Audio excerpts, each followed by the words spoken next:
Alright, welcome everybody to a watch party from 80 Productions. Welcome everybody. I'm Falconpunch367. And I'm MiKoch. And we're gonna watch Neon Dynasty Day 3. It's that championship from MTGA. Dynasty, bro. Dynasty. Yes. Dynasty. So we're waiting for it to start here. It'll start in 4 minutes and 20 seconds. 4:20. Perfect timing. Right? And let's just say that I do like their waiting screen. Get a lot of good trivia.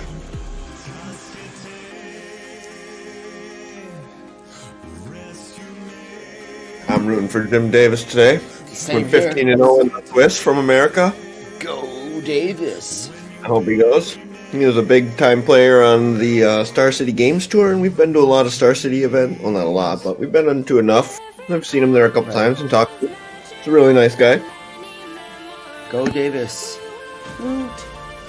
I even put that in the description. Go Davis. Woot. Oh, yeah.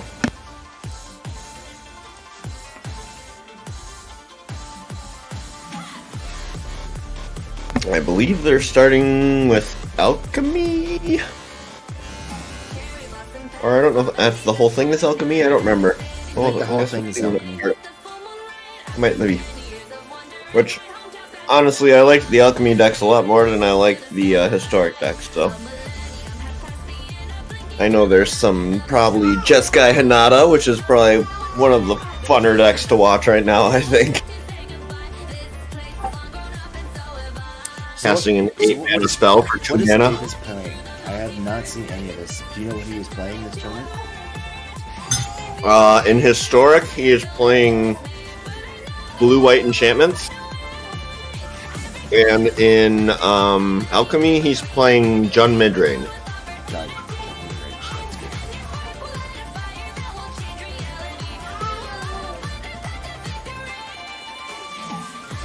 Just send it to me.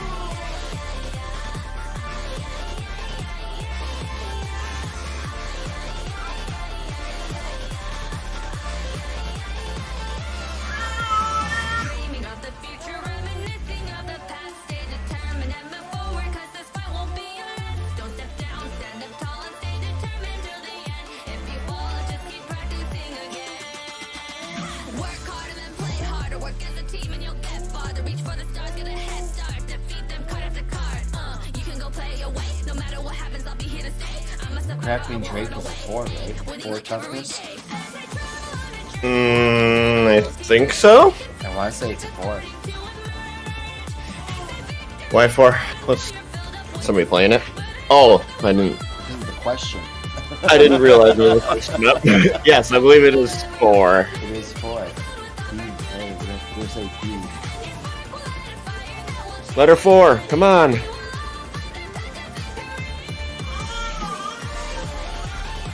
Yeah, we got it. Yeah, 1 point for us. Yeah.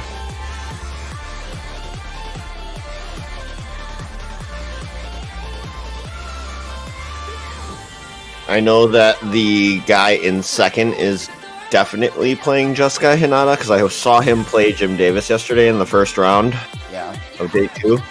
And that was a really good match. Really good. Jim Davis in game 3, Jim Davis mulliganed to 6 aggressively for a duress. And he whiffed on it. Oh wow.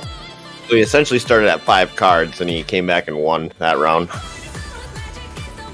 Kami Ward, I think, costs 0. How many colors of mana are required to cast Kami Ward? I think it costs 0. I think Kami Ward costs 0. I don't know what the Kami Ward is. Play it for free. It's either 0 or 1 colorless. 5. Oh, Yeah, that's what I thought. I thought that it was one of each color. I was gonna guess. What's that one in, it's in the insanely cheap casting saga? I think it's like 1 or 0 or something like that. I know there's one in here.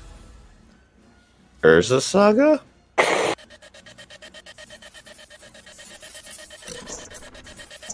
Oh, you mean in Alchemy? Yeah. Alright, looks like it's getting started. Here we go.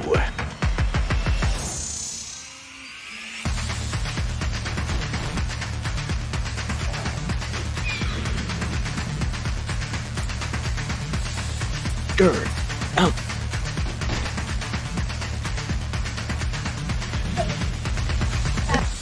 That is the game. This is going to be good game. Gertson pulls off the victory. What a comeback. Oh, there's an Arclight Phoenix. Unbelievable stuff. Holy cow. Unbelievable finish.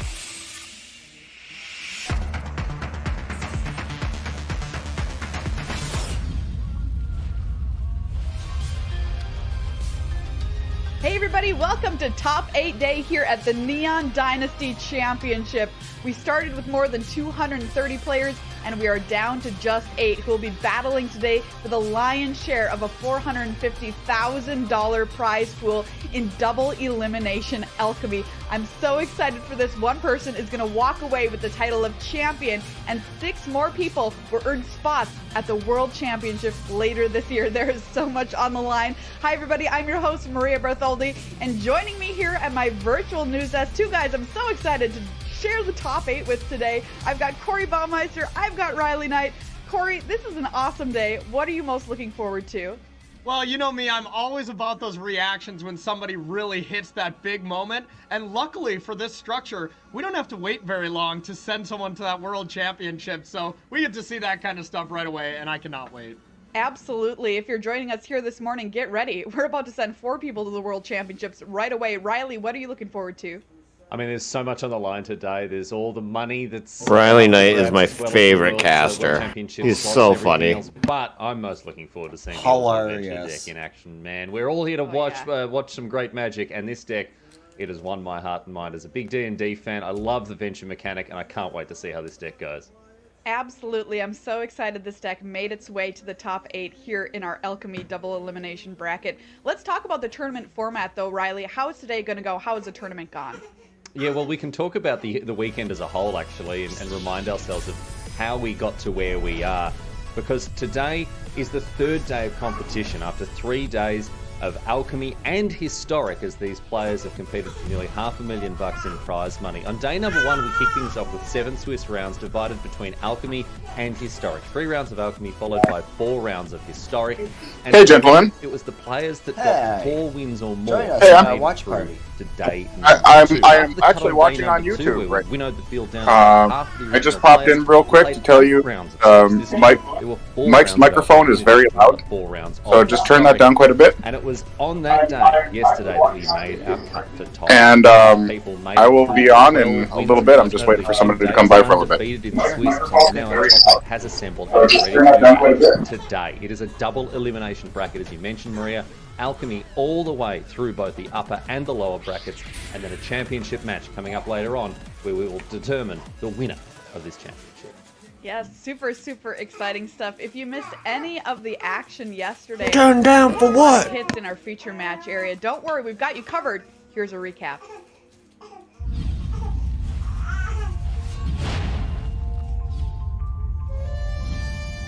$115 players remained as we began day 2 of competition here at the Neon Dynasty Championship. Round 8 pitted our last remaining undefeated players against each other in Jim Davis versus Jean-Emmanuel Duprat. And it was Davis who escaped unscathed in his battle with the MPL All-Star. Next up, Hall of Famer Shota Yasuoka brought the unexpected Is It Mill to deal with Toru Saito's format-defining Naya runes. And is it Shota? Yes, it is. Jim Davis attempted to continue his unblemished run versus Ji Yi-min and managed to pilot his Grixis mid-range deck to yet another win, putting him clear of the field at a clean 10-0. Not the old meat hook massacre. Alchemy for the day Right. the Azorius control deck of Andrei Strosky Dude, that card's so good. mid-range. In the end, Strosky So proved good. he had control of the match all along. MiKoch Massacre! One undefeated player left in the tournament, and that player was Jim Davis, the first player to ever go 11 rounds undefeated at a set championship. But he's at 15 now. He only needed one more win to lock up top 8, but he had to get through Zach Dunn first. In the end, Davis's Auras deck proved that sometimes just putting on your pants in the morning is all you need. Putting on the pants! Davis lost top 8, undefeated all the way. Next up was lucky round number 13, and it turned out to be truly lucky for Jean-Emmanuel Duprat, who bested Andre Strosky's Azorius Auras.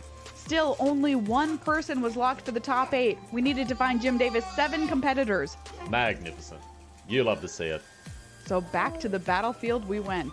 In the penultimate round, Jean-Emmanuel Duprat looked to add yet another top 8 to his resume versus Eli Cassis, and with the help of his super cool affinity deck, he locked it up.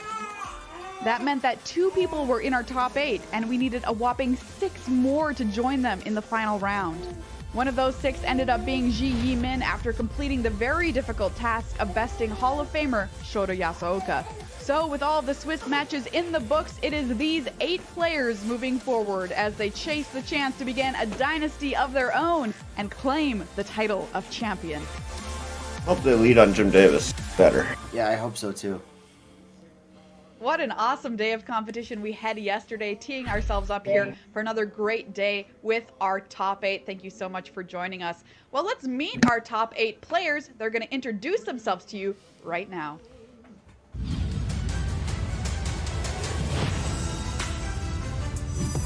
My name is Jim Davis. I'm from Long Island, New York, and I'm playing Grixis Midrange and Alchemy. Get him, Jim! From France, playing Jessica Hinata. I'm Brent Vos from the Netherlands, and I'm playing Orzo Venture. Oh yeah, it's all Alchemy. I'm Yudai Miyano. I'm from Japan. I use Esper Craig in Alchemy. I'm Johnny Gutman. I'm from Canada, and I'm playing Mono White Aggro in Alchemy. Of course you're from I'm Canada. Zach Dunn from the United States, and I'm playing Mardu Midrange in Alchemy. My name is Zhi Yiming. I'm from China, Shanghai, and I'm playing Mardu for Alchemy. My name is Eli Cassis. I'm from the United States, and I'm playing Orzhov Ventures. I like the variety. There is a very good variety. I like only two dungeon decks. I think that was the only repeat. 2 dungeon decks. Yeah. Lots of different decks in our top 8 metagame. It's very diverse, so really, really cool stuff to see. It is very Not diverse. only will somebody walk away here with $20,000 and the title of champion, we've also got to send 6 people to the World Championship here at this tournament too. Here's how you qualify for the 2022 World Champion. Of course, Yuta Takahashi is going to come back to defend his crown. Where'd your shoes go? People at the Innistrad Championship. We're sending 6 people here today. Nuka Penna is also going to send 6 people to the World Championship. Then the top 5 performers from the MPL Arrivals Leagues are also going to go. And the top 8 challengers based on overall season performance will also head to the World Championship.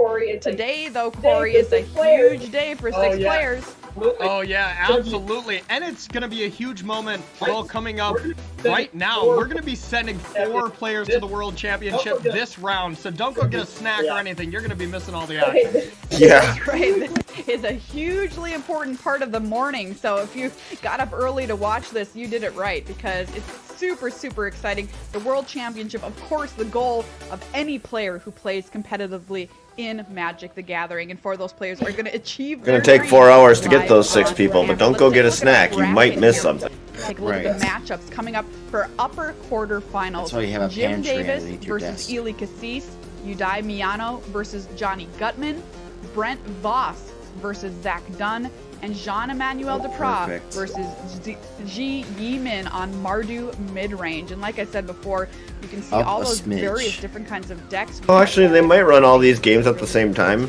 All right, so we're kicking things off. It might not be as long. It might only be like Finals. Let's 4 find hours. out who our first feature match will be down in our feature match area. We've got There it Jim is, Davis feature versus match, Jim Eli Davis. Cassis. Check it out. Here's our 2 players. First match of the day, Grixis Midrange versus Orzhov Venture. This is Jim Davis's first big top finish. He does have a Grand Prix top 8 all the way back in 2007. Qualified for this event live on stream in front of all of his fans, which I just think is so cool. Take a look at his road to the top 8 here. Well, it was the easiest road, I say easy, but the easiest road anybody had because he did it undefeated. He didn't lose a single time in the Swiss which is absolutely unheard of at a set championship. Jim Davis defining it here for us this weekend. Talk to Riley before the top 8. I hear some birdies outside. I'm here with Jim Davis, one of our top 8 competitors. Spring is coming. Absolutely crushed the Swiss rounds and is now ready to do battle in our top 8. Talk to us about how you're feeling, mate. Obviously, you know, making it this far in the tournament, you must be very, very happy with how it's gone so far. Yeah, it's pretty awesome. I've been playing Magic for a long time. I played a lot of Pro Tours back in like the 2000s, played the SG Tour a lot, you know, and all my Pro Tour experiences, I had some good finishes, like Cash a few times. I never had that like top 8, that like real like breakthrough performance. So first Pro Tour top 8, I guess can I say Pro Tour? Set Championship top 8 is pretty awesome. It's really, really cool. Yeah, well, congratulations, mate. And I know that your career has taken a bit of a different turn recently. You've really got into content creation, streaming, making videos, all that sort of stuff. How different was the experience of playing through this, you know, very serious competitive tournament compared to life on the road as a Twitch grinder? Yeah, it's been pretty awesome, actually. I kind of made like a conscious decision at the start of a tournament that I was just this weekend's for me, basically, you know. And I wasn't gonna turn the cameras on, wasn't gonna turn the lights on. I just kind of hanging out in my office, listening to music. I clean my office, do rounds a little bit, you know. I'm very, you know, I like to just kind of do my own thing in tournaments. Like my wife's outside, doesn't know what's going on, you know. My teammates don't know what's going on. I'm kind of just playing, and it's been almost liberating in a way because I play so much Magic. I've been full-time content now for almost 6 years, and I'm so used to having the lights on me all the time and kind of putting on a show and stuff. So just be able to just put some music on, kind of focus and play for the first time in like a long time has been really, really cool. Nice. Yeah, I can imagine it must feel pretty liberating to turn the cameras off and just play for yourself. Well, Jim, congratulations on making to the top 8 and the very best of luck to you today. Appreciate it. Thanks, Riley. That's Jim Davis. His competitor this round, Ely Cassis, with his second top finish, came in 6th at Mythic Championship 6. Also 8 Grand Prix top 8s to Ely's name. True grinder. Take a look at his road to the top 8 here. Also undefeated in Alchemy. He and Jim both undefeated in Alchemy in this tournament, and guess what? We're playing all Alchemy today. Went 7-1 on Saturday, so a great run on the second day of competition. Let's find out how he's feeling ahead of the top 8 today. Talk to Riley. I'm here with one of our top 8 competitors, Ely Cassis, no stranger to success. Ely, congratulations on making it to the top 8 with Orzhov Venture, certainly my favorite deck in Alchemy. Tell us about it. It really just crushed the field this weekend, didn't it? Yeah, well, I mean, it treated me really well, at least. I got the sweet 7-0 with it. Another one of my teammates got a 7-0 with it. The team overall did really well. So I'm loving the deck. I wouldn't choose a different deck if I could re-pick right now. And that's always a great feeling when you're at the start of what would be the top 8. So pretty excited. The deck's just so powerful. It has so many lines. It plays sort of like fair, but also does all these broken things. Every card gives you extra value. It's like a mid-range lover's card advantage dream. I mean, I'll be playing the hell out of this deck in the coming weeks. Don't you worry about that. But Ely, there's something I want to talk to you about, and that is a potential berth at the World Championship. You were the first rival in the last season to pick up an invitation at the World Championship, and you are very close to sealing the deal on another one. Is that impacting the way that you're approaching this top 8? Is that on your mind as you begin to play today? So, no, funny enough. I'm trying to put it as far outside of my mind as possible and just focus on the match in front of me. Last time when I top 8'd a Pro Tour, which got me my seat to Rivals, I didn't even think about the fact that Rivals was there and that eventually Worlds was after that. And it helps me just stay calm and on the match in front of me. If I let all of that other stuff in, then it's just too distracting and nobody's going to play their best game. So I have to try to stay in the zone. Look at that, the psychological self-mastery there. You do love to see it. Ely Cassis, congratulations on making it to the top 8, and the very best of luck to you in the matches. Thanks, Riley. And that is Ely Cassis. All right, Corey, it's time to talk decks. We've got 2 cool ones here, Grixis Midrange and Orzhov Venture. Talk to me about them. Yeah, 2 Grixis really cool decks as Midrange. well as 2 really cool players here. So first we're going to start with Jim Davis's Grixis deck. This is a really nice one in the match. I think it's going to be slightly favored as well. We're going to be looking at Fable of the Mirror Breaker flipping into Reflection of Kiki Jiki, as well as Kaito Shizuki. That's going to be another one of the very big deals here in this mid-range slot. Kika Jikity. Let's check out the Venture deck next. is going to be Ely Cassis on Orzhov Venture. Both players undefeated, so no slouches here at all. And really, this is another mid-range grind, but of course, we are going to be focusing on these Venture mechanics that are hopefully going to gain Ely a bit of an advantage. And then another really key card we're going to be seeing is this one Valky flipping into Tybalt. That's another huge thing that Ely's going to be looking for in this match, Maria. All right, there's a look at our 2 decks. Everybody, get your screenshot fingers ready because I think a lot of people are going to be playing these in Alchemy. I know I am. I know Riley said he is. It's time for our predictions. We're starting with bunch of nerds here. As far as the top 8 goes, Riley, and why? Dad, I see the baby. Oh, yeah, back anyone other than these Venture decks today. Ely, take it home, buddy. I want to see you get into that dungeon. Let's go. All right, Ely Cassis, for you. What about you, Corey? It's rough for me because they're both such good friends. I want them both to win, but unfortunately, that's not how matches go. I'm going to go with Jim Davis, though. I think Kaito Shizuki is just too good in this match, and I think that's going to be the big difference. All right, well, I'm going to go with Ely Cassis as well because, like Riley, I'm a huge fan of this Venture deck, and I've seen Ely at a lot of... Now I can see your face. Super nice, great guy. So I'm excited to see this matchup. Let's take a look at our caster team because, of course, it's here at the news She's desk. watching the game with all us. of the games. Got Marshall Sutcliffe. And She looks really into it. Ailey Loney and Monty Demoody in the booth with you too. Sorry, I just looked at Riley's picture maybe for the first time ever. What's up? When I'm reading Watch out. I'm coming. I'm coming for you. That's the picture of you're playing Venture? I like Cedric Phillips. He's good. No, that's the picture of... Cedric's super cool. Yeah, exactly. We've got the quarterfinals coming up. Ari, did you see the picture I posted in the general chat? Championship and double elimination. It's fucking fun. Or at least I think it is. Yeah? I'm gonna have to check it out. Thank you so much, Maria. Welcome to the upper quarterfinals, everybody. I'm Ailey Loney alongside Monty Devoody. And my friend, we have the coolest round of the day because 4, that's right, 4, count them, 4 people going to the World Championship. Yeah, this feels good.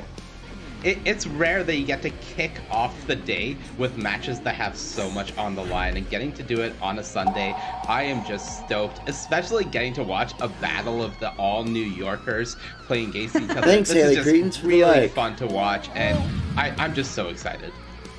I am excited too. I can't wait. These 2 decks are absolutely freaking awesome to play. I've been loving just rocking them on the ladder. He's Losing got all of them. horribly because, you know, I'm not He's these got all guys. his key cards right They there. are certainly super duper fun to play. That's I good. recommend giving them a go. And the fun thing is, both of these decks, they've only faced each other twice. It's gonna get hard and with they've got the a win hand hate, apiece though. between them. So let's determine here which of these deck lists is superior. Yeah, he's gonna lose the Kaido, I'm Pretty guessing. good draws from both players. Jim's got a hand with a removal spell, as well as Kaido and Fable the Mirror Breaker and Setisaku Connoisseur, so really ready for the first Thank you, Haley, creature for sending from the stars. Ely, and then start just dropping This guy said threats. 20 stars. On the other Thank side, you. Ely has a duress. Thank for you, one thank of those you. powerful cards, as well as a 2-drop and some removal spells. So it feels like we're already getting into a very competitive game here. Yep, see, I knew love it. he's Turn gonna one get hit duress. with Well, that I'm hand pretty sure hate. Jim doesn't love it.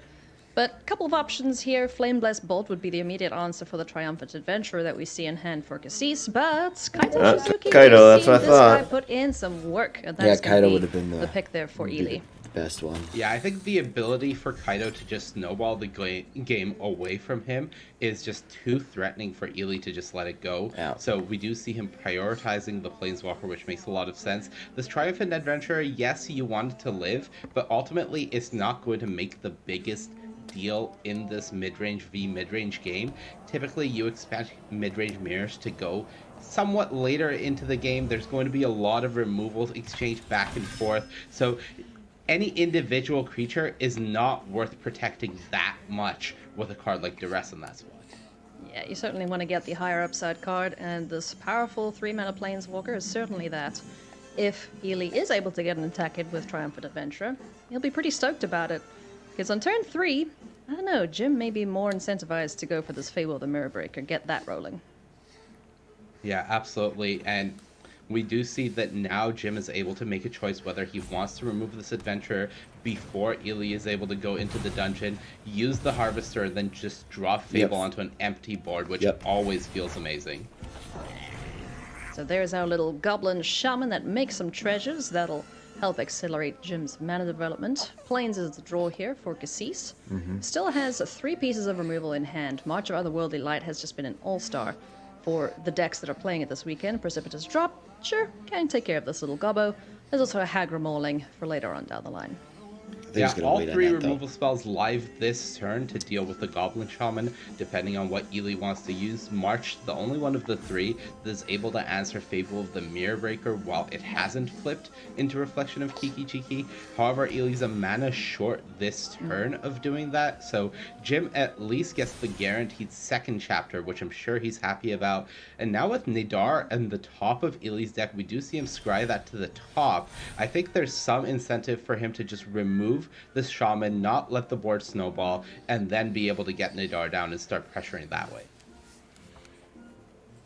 Chapter 2, Fable of the Mirror Breaker on the stack. Does Jim want to discard any cards here? Is there anything he would be looking for? Perhaps a replacement Kaito? Absolutely. There's 4 copies in the deck. I think one of the things that Jim needs to do is not overly prioritize removal in this matchup, which is why you see him let one go, especially Flame Blessed Bolt. One of the big threats out of this Orzhov Venture deck is that Nadar, as previously mentioned, and at 3 toughness, that's not dying to the Bolt, so I think Jim feels pretty comfortable letting that one go, knowing that he has a Power Word Kill in hand still to answer that, as now he gets to nab this Hagra Mauling. Yeah, nice. So that's one removal spell down. Top of the deck yields this Nadar Selfless Paladin. So the dungeon 2 time. 3/3s. Into the dungeon. All right, we have to do a dramatic reading like Cedric did. Otherwise, the lost mine of Fandelver, we enter into the cave entrance. Scry 1 to the top. It is a Vanishing Burst. Is that unfortunately? I think we can allow that. Okay. I don't think this Nadar is going to survive long enough to venture any deeper into that dungeon. But with that Precipitous Drop in hand for Ely, does have at least one more venture to go a chamber deeper, either into the Goblin Lair or the Mine Tunnels. I would guess more often than not it would be the Mine Tunnels in this matchup, though considering Ely's already doing well for mana, we might see a Goblin get made. Yeah, a couple extra creatures never hurt anyone. Oh, there's another Fable.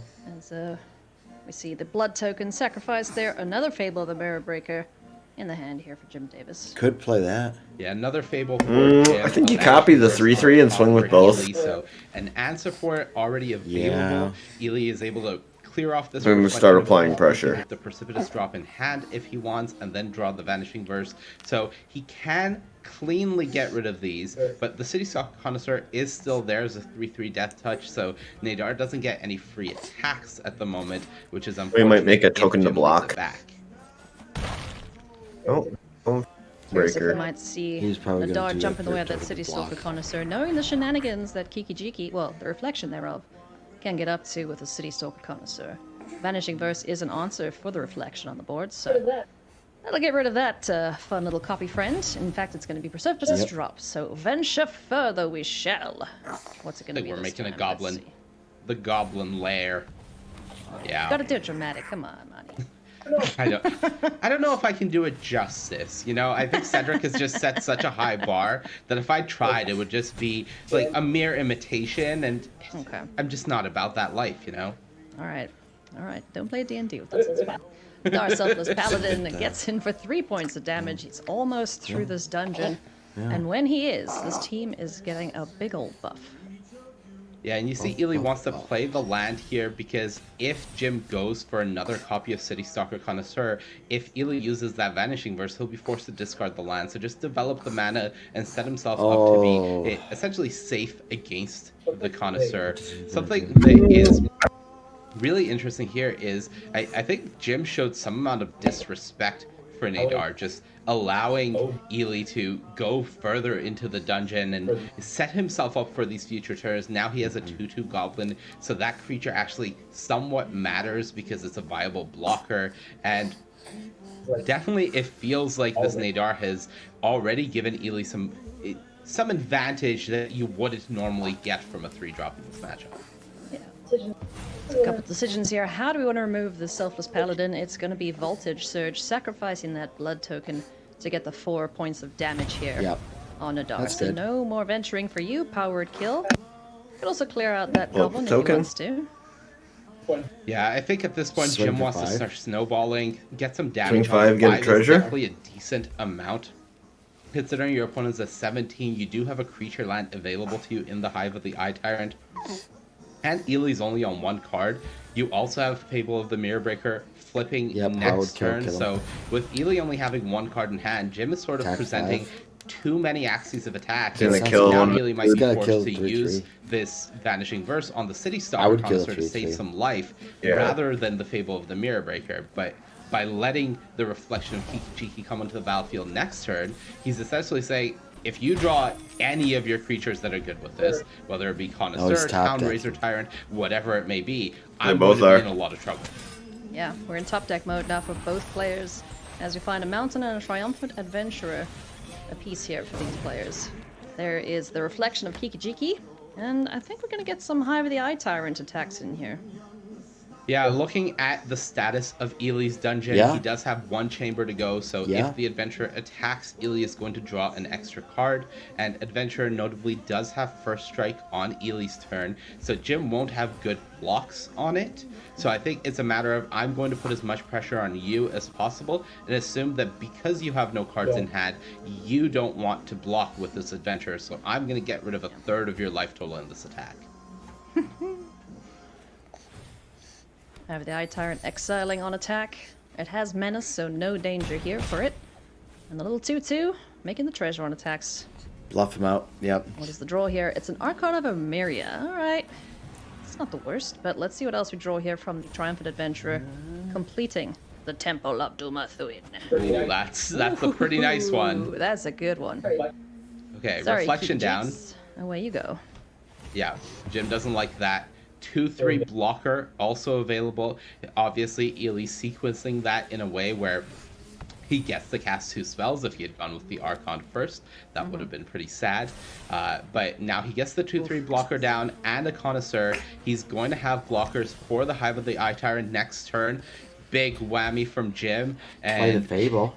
I think Ely's going to be Kinda pretty have sad to. to see a 3rd Fable of the Mirror Breaker come down this game. Though, for Jim to cast it, he will have to take a turn off from attacking with the Hive of the Eye Tyrant unless he wants to use those treasures and play this mountain, which with Fable you really don't want to do. Your excess lands can be discarded to that 2nd chapter, so Jim taking a turn off, and I think Ely will appreciate that, considering now he gets to venture deeper into the dungeon and get rid of this mountain with that City Stalker Connoisseur. Wow. The Triumphant Adventurer going on a journey. Let's see which dungeon we go into this time. Likely gonna be the Lost Mine of Phandelver once again. Yeah, we're already in Phandelver. Let's make another Goblin token. The Precipitous dropped last turn. Started at Dungeon Journey again. And just delving a little deeper there, get rid of that card. Normally getting rid of the land, not great, but you see Jim is a little annoyed about that because, again, with that Fable of the Mirror Breaker, you really want to be able to discard 2 lands and draw 2 cards here. Play him. Yeah, that would have been ideal. Rahilda, not the worst draw, but Jim's going to have to figure out how to deal with this Archon of Emeria, so a couple of removal spells would be absolutely great right now. Yes. Yeah, Rahilda not having the impact that Jim wants here, because Rahilda is the type of creature that you want early to try to Thanks, snowball 80 the Productions, for sending and us at this stars. point, Ely has plenty of blockers available to him. One of the nice things about Rahilda is it does have first strike, so it can trade cleanly with the Triumphant Adventurer. You won't need to throw 3 creatures in front of it to trade with the first strike Death Toucher there. So Jim can trade that off and stop this venturing that Ely is presenting, but it definitely feels like Jim is falling slowly behind, and he's going to need a good draw in this turn, maybe one more turn, to stay in this. Yeah, because he also has the advantage of the blood token on the battlefield from the Connoisseur, so things are looking pretty good here for Cassis, our 8th seed player in the top 8. As Archon of Emeria gets a counter and will chip in for 3 points of damage, going down to 10, so even Stevens in terms of life total. But there's also the City Stalker Connoisseur if it's not blocked with the 2 goblins. You're really seeing the incremental advantage that these dungeons and venturing into them provides for this Orzhov deck. Because this Archon of Emeria going from 2 to 3 is a significant boost in got a lot power of pressure here. at him. Putting Jim down to 10 and then playing another Archon means It's that best you of 3, they're alright. Easy 2-turn clock if you find nothing else. And suddenly Ely is firmly in control of this game and Jim is in full top deck mode. Not a bad top deck. Power word kill, able to take care of one of these flyers. But Kiki-Jiki, or the reflection thereof, needs something to copy. So hopefully a creature off the top of the library for Jim Davis will arrive soon. Yeah, Power Word Kill does a good job of cutting down the clock from Ely. A 2-turn clock, pretty scary. A 5-turn clock, not so much. Ely hasn't drawn any creature lands yet, so Jim knows that there's no additional threat coming from there. There is a copy of a blood token available for Ely, so he does have a redraw if he finds a dead draw somewhere. And I think Jim wants to make sure that he's pressuring as well, so he can put Ely in a position where he might not be able to get aggressive anymore. Yeah. And if Ely double blocked there, he would have been really happy with that, because then both flyers would be taken care of, and the 1/1 wouldn't get through the reflection. Bright Climb Pathway, not what Ely wants to see right now, so let's send that away with a blood token. Hopefully find something better. No, it's a swamp. Damn it. Worse in basically every way. Damn it for him, good for Powered kill will Davis. take care of the 3/4 Archon of Emeria. Using Oh, treasure yeah. points, just 2 points of damage. The race is on.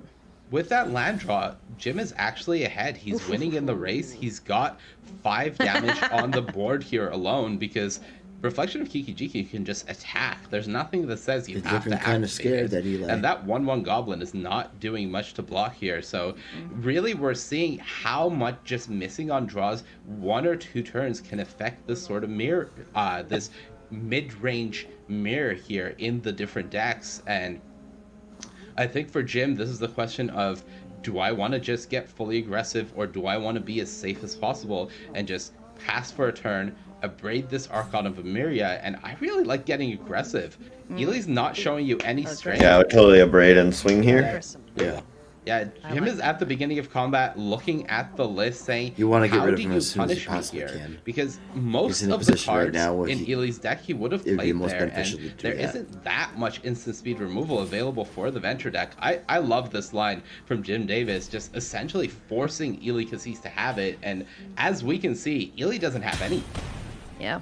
Maybe just thinking about the Wandering Emperor, if that was a potential concern there for Jim. Nice draw here, Precipitous That's a good draw. Mm-hmm. We complete the dungeon, draw another card, so it essentially is a cantripping removal spell. The Reflection of Kiki-Jiki, that's a huge draw. Ooh. Iganjo able to answer this Hive of the Eye Tyrant. There isn't a braid in hand here for this Archon of Emeria. Clearwater Pathway is the draw, so that's not great. Oh, this is going to be so close, down to the wire. Your land. Jim is winning the race right now, so he's incentivized to just activate this Hive of the Eye Tyrant and keep attacking. He's looking, how much instant speed removal do you have? Going over the list, what cards are you drawing here that you're not playing? You've already played a March, so you've played a Vanishing Verse. Do I just attack here? And I think in this position, he almost feels like he has to. But that Iganjo draw from Ely Cassis was absolutely massive, as now he's going to stay at 4 life. Another card exiled here for Jim. And yeah, you see him shaking his head like you drew it. Because last turn, I'm not going to repeat what Jim Davis just said there, but I feel like... You must have fuck or something. That's a 1-of in the deck, so a very timely draw there for Cassis. Nothing really going in the hand here for Jim Davis. Does have the removal piece, though, for the Archon, but he is also going to drop down to 4 with this next attack, so still anybody's game at this point. And Ely gets to break serve here, and this is a massive way to break serve because Wandering Emperor immediately put a counter on this Archon, makes this a 2-turn clock, and gets it out of a braid range.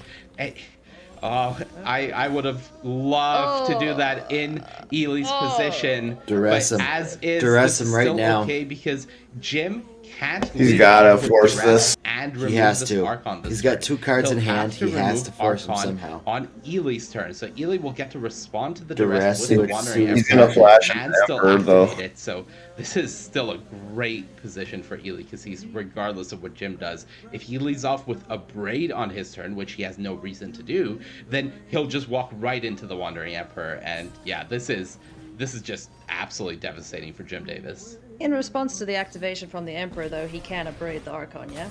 She's like, Not son this of a turn, bitch. because you can only cast 1 spell. So if Ely has the exact read yeah. on a Braid, he can just put the counter on now. But he might just make a token to diversify his threats. There's no reason to have 1 threat here when this is lethal. So Jim survives. But it's looking really rough. Oh. This Oh game my has been goodness. so tight, and you see Ely, there's no reason for a counter. If Jim has a removal spell, it's going to kill either creature anyways. So Yeah. instead he attacks for 2, and this allows him to minus the Wandering Emperor again for another Samurai token, making sure that he remains with 2 threats, that wins through a blocker, that wins through 1 removal spell. He has a removal spell of his own, and I don't really see a way back for Jim Davis. That's not going to do it. Plus means he discards the card he draws. Minus means he makes a 1/1 but dies to the creatures on the board. And Ely Cassis is going to take this first game.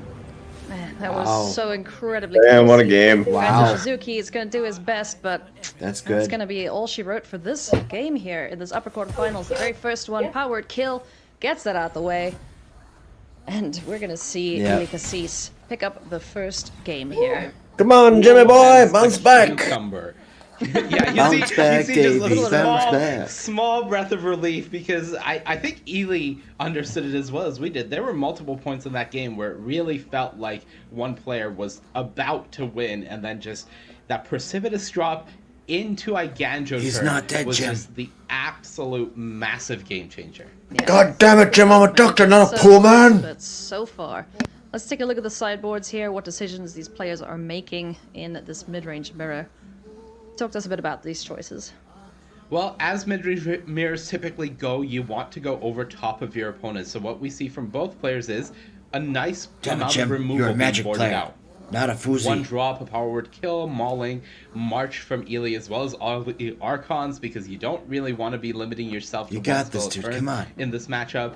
On the other side, 2 Flameless Bolt and a power word kill coming out, and then you go over top. So Sorin coming in, Nighthawk Scavenger, a card like Soul Transfer that can potentially give you a 2-for-1 or 3-for-1 depending on what you return with it. We see Ely bringing in Reckoner Bankbuster, and one of the cards I actually really like in the matchup, MiKoch Massacre. Yep, It doesn't MiKoch seem to Massacre. do too Yeah, much MiKoch considering Jim Massacre. doesn't have that many creatures, but being able to answer a board of Reflection of Kiki Jiki Yep, plus you have to have the City MiKoch Stalker Massacre in in and of there. itself is good enough. And Jim typically has a little more than that. He maybe has a pesky ninja. He might have a shaman token remaining. He might have a Rahilda, even though we do see some of the Rahildas getting boarded out there. So I really like the bringing in of MiKoch Massacre there for Ely.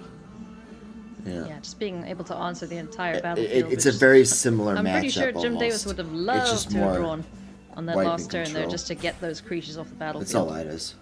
Very And similar. while Jim is thinking about his last few sideboard decisions, I want to point out one of the cards in Ely's sideboard that is not entirely unique to his list, but from the 17 players on this team that brought this Orzhov Venture deck, there were typically 1 to 2 slots in the list that were different for each person. And one of the cards that was Ely's Spice is that copy of Cathar Commando in the sideboard. It is a disenchant effect, able to answer cards like Fable of the Mirror Breaker and deal with those. But one of the cool things that it does is it combos really well with Lisa, that is one of the endgame cards in Ely's deck, to essentially give you that effect every turn. That's pretty awesome. Instant speed ability fits in super nice with his game plan. As we're ready to kick things off here in game number 2. Will Ely Cassis hand Jim Davis his first loss of this tournament? Jim certainly hopes not. So everything to play for here. Doesn't have an untapped black source to start things off and go turn 1 duress.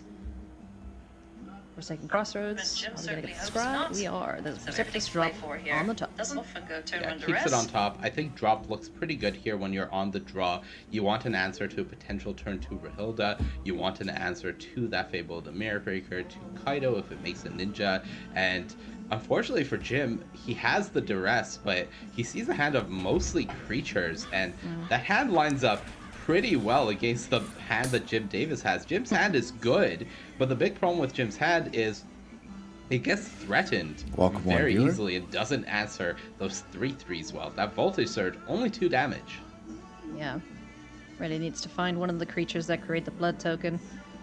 So we'll hope that is found off the top of the library. Hive of the Eye Tyrant, 1 turn too late for Jim, unfortunately. So Play it's just Kaito gonna be right now? Stormcarved Coast.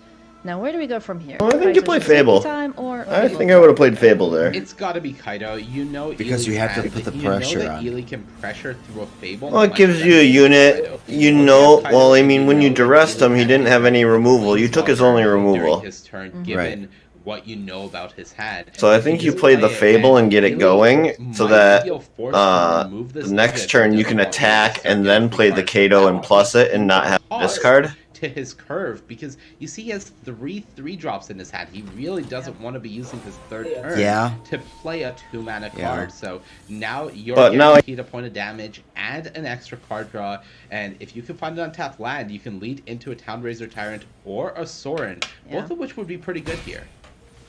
Alrighty, Kaito, let's see what we can find. Is it an untapped land? It is not, unfortunately. So either Sorin or Town Razor Tyrant are vulnerable to the City Stalker Connoisseur that we see in hand there.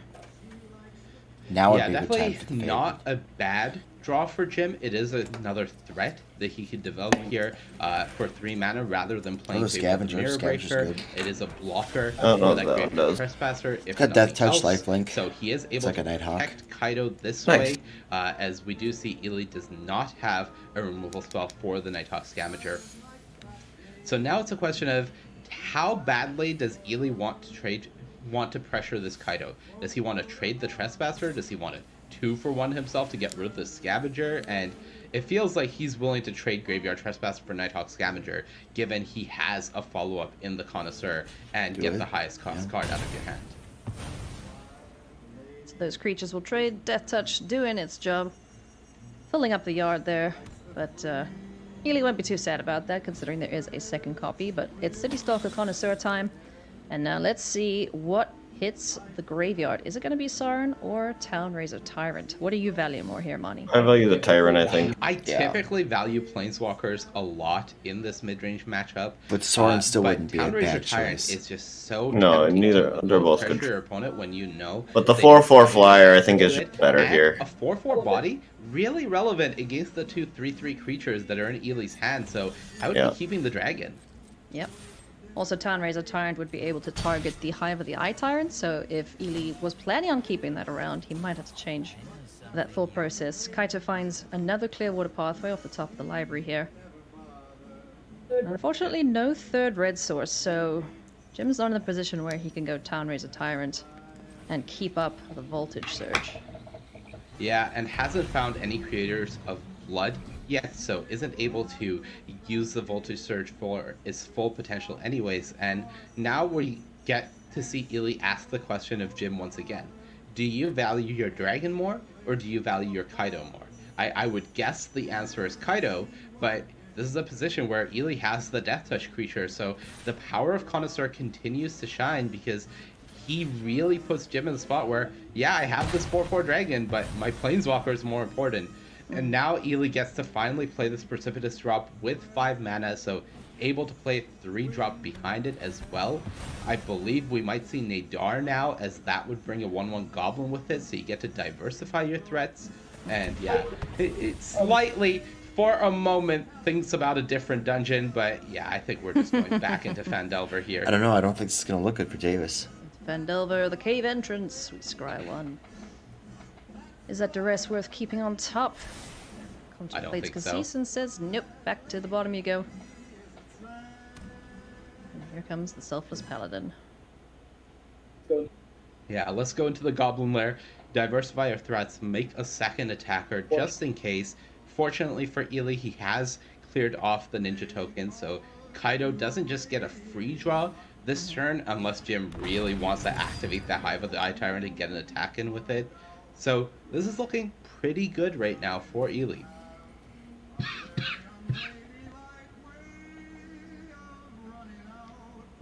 Selfless Paladin. No, I think it still looks better for Jim. He's got Planeswalker that draws him cards. Tyrant is going to start bopping Cassis in the schnoz for 2 points of Okay, damage. there you go, And there's Cassis Connoisseur. knows that is a very good draw. Sure. Play your That land, is play your a Connoisseur. good draw. And, you know, Jim has full information on the remaining cards in Ely's hand, so he knows that playing that gets rid of a Graveyard Trespasser. So that is certainly the consideration for Oh, him yeah. here, knowing Play it. that that is what would happen. And able to still plus or minus this Kaido. Voltage Surge for that Goblin Make a token. dude. And, yeah, this is just all angles. Jim able to fully And then he has a control the surge board for the and make sure token. that keep my I think he Planeswalker tries to kill the Kato. Can Right. keep a protect Fable it. in hand. What did he draw? Land? Descent being drawn from Oh, Ely. look out. Dungeon card. Yep, Dungeon Descent. Pretty cool way to start powering out your ventures. Was it a land? Takanuma would be Yes. able to get a creature back Oh, okay. from the graveyard. Is there anything worthwhile right now to go fetch? There certainly is, but there is a pretty big tempo cost to activating Takanuma here. We may actually see Ely opt to go for something like this blood token instead, really thinking through all the options. I'm not sure what he's getting back here. Oh, he has a legendary creature, so it costs 1 less. Okay, so now he has the option to get back any of the 3 drops and play it with the Dungeon Descent. Okay, this now makes a lot more sense. Ely likely going to be getting back a Graveyard Trespasser. The whole point of this play is being able to attack or get on the board this turn, so I think the tempo loss of getting the City Stalker Connoisseur back may be a bit too costly, and yeah, this makes a lot more sense. So here comes the Graveyard Trespasser back from the dead. Sort of. And they're gonna start chewing creatures in the graveyard to do the gain and drain effect. Goodbye, Town Razor Tyrant. Now, the In nice terms thing of... Go ahead. is that there's a Voltage Surge and the blood tokens, so Nadar can get taken care of without having to trade the City Stalker Connoisseur this turn. Yeah, but Jim has already allowed Ely to go to combat, so he will at least get this venture trigger here before either Jim trades off the Connoisseur or uses the Voltage Surge. Yeah. So let's see. Are we going to go for the counter? Lose life, gain life. Yeah, I Into think the the counter storeroom. is really tempting here. Just put it on the Trespasser, the creature you're not attacking with, and therefore the creature that you don't expect to be trading with the Connoisseur this turn. Alright, and there's the Voltage Surge for 4. Takes care of Nadar. Graveyard Trespasser is getting a little bit thicker. And Hive of the Eye Tyrant once again gonna bop Eli. Oh, it decides to sacrifice it. Cool, cool. Yeah, just deciding to preserve his life total. He's in a position where he thinks he can get back into this game, but that Hive of the Eye Tyrant isn't doing that much here on a board where that Connoisseur lives. So life total more important now for Ely. Yep. Just the unblockable ninja. Getting in for 1 point of damage, so 17 turn clock, if the attacks continue as such. And Kaito, being protected at all costs here by Jim, is going to continue the card advantage train. Nighthawk's Scavenger. That's a good pretty one. Nice. That's a good card. Pretty great, especially with that 6th land and a Fable of Mirror Breaker to play. Yep. You get to get onto this board in a big way, and you have full information. Ely's not doing much over there. No, he's in top deck mode. Doesn't have a card draw engine. Has City Stalker Connoisseur, so that will at least get rid of 1 threat in Jim's hand. But at this rate, if he doesn't find an answer for this, I don't know if Eli gets like a meetup massacre. Yeah, Ely needs some help here for sure. That Nighthawk Scavenger makes this essentially not a race at all. And yes, Ely does have access to 2 blood tokens there, so is able to cycle through some draws over the next few turns, but the board is very much out of hand, and because Jim has had that Kaido on the battlefield the entire time, he's just drawing so much more than Ely. In for 6, gain 5. It's time to get slappy, so Nighthawk Scavenger and the Unblockable Ninja are going to swing in here. 6 points of damage coming through. Nothing Cassis can do about it right now. Draw a card. Kaito gets another card off the top of the Removal library here, spell, and good. it is powered whatever your kill. river game. So that is another great answer for Play the that, threats, yep. well, the blockers at this rate, on the board of Ely. Yeah, it feels like Jim is just so far ahead now, and there Yep, he isn't picked it up. much for Ely to draw. He would love to Oh, yeah. find a copy of MiKoch Massacre Yeah, that he that'd be boarded big. in. That Two would really turns. stabilize the board, and especially turns, with good that game. Graveyard Glutton being large, he could have it live and attack that Kaito if he wanted. There would be a Hive of the Eye Tyrant to worry about. But as things stand, Ely just doesn't have anything available to him, so it's time to go searching with blood, and he doesn't have much time to find something good here. Blood token sacrifice. Let's get rid of that Triumphant Adventurer. Ooh. Yeah, Oh, that's just brutal. You see the chuckle from Ely, like, you could have been one draw step earlier. You needed to make me sacrifice Yeah. the blood and tap this mana. Because Powered Kill doesn't touch that angel. Nope. No angels, no dragons. Lisa would have been safe. I don't know if it would have done enough to stabilize this board against that Nighthawk, but as things stand, not being able to come down this turn is very costly. Yeah. That hurts. Powered Kill is going to target the Graveyard Glutton, the extra card in hand, who will get discarded to pay for the ward cost. And there's one less creature on the battlefield for Jim Davis to worry about. And Has he Jim lethal? has a Hive of the Eye Tyrant as well, so it feels very much like Jim does have lethal here. Ely might be forced to discard a card with that blood, try to find some sort of instant speed removal spell if Jim goes for it.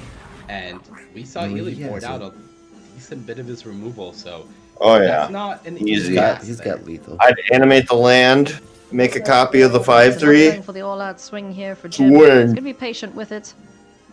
I think I counted 14 damage with the Hive of the Eye Tyrant. Yeah, patience might end up being a mistake. I did mention Ely does have MiKoch Massacre in his deck, so contrary to what this matchup normally plays like, Ely has an out to a board that is this wide, so I think Jim giving Ely some extra time may end up looking bad for him if Ely is able to draw that MiKoch Massacre. Alright, Jim's just got to pray to his lucky stars that there's no MiKoch Massacre off the top of the library, because that would clear off the entire battlefield. Fable.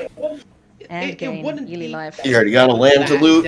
Maybe you'll draw another land to loot. The Tyrant does still exist there. He does still have an attacker available to him, but it's the type of situation where it feels like Ely goes This from game is 0 outs over. to 1 out. Lisa's Forgotten Archangel's gonna get binned. A Forsaken Crossroads And 2 off the lands, top. yeah. YOLO You are for dead, it. sir. Couldn't find it, unfortunately. So that's gonna be game number 2, going the way of Jim Davis. We are tied up. That was a good game, apiece too. here, and both these Yeah, it players was. are I think it's funny that they both brought in MiKoch Massacre in this matchup. Neither of them have really Game saw 3. it. What do we do differently? Nope. Well, I mean, Jim's only got one. I think they both only have one. Ely is No, on the 2 play, for so Jim. already feeling better about that. Does Is have there 2? access Okay, I think the other guy does have to Triumphant 2 as well. I Anniversary can't see him. Adventure to play on turn 2 and get an attack win with it before Jim is able to develop. Which Doesn't have would be any really in nice to his snowball away deck the game. We might at see the him moment. take out a copy of Precipitous Drop. He does. You can't see it. It's in the second row, all the way on the bottom. Perhaps that is the card that you're trying to target. So an extra copy of that. He's got at least. Eli's got at least one. They even said he does. Brought in, perhaps. Yeah, he sideboarded in 2 because it shows you the sideboard on the right hand side there. More proactive threats, less They both reactive brought in answers, 2. which would make a lot of sense to me. And for Jim, I don't think that much changes.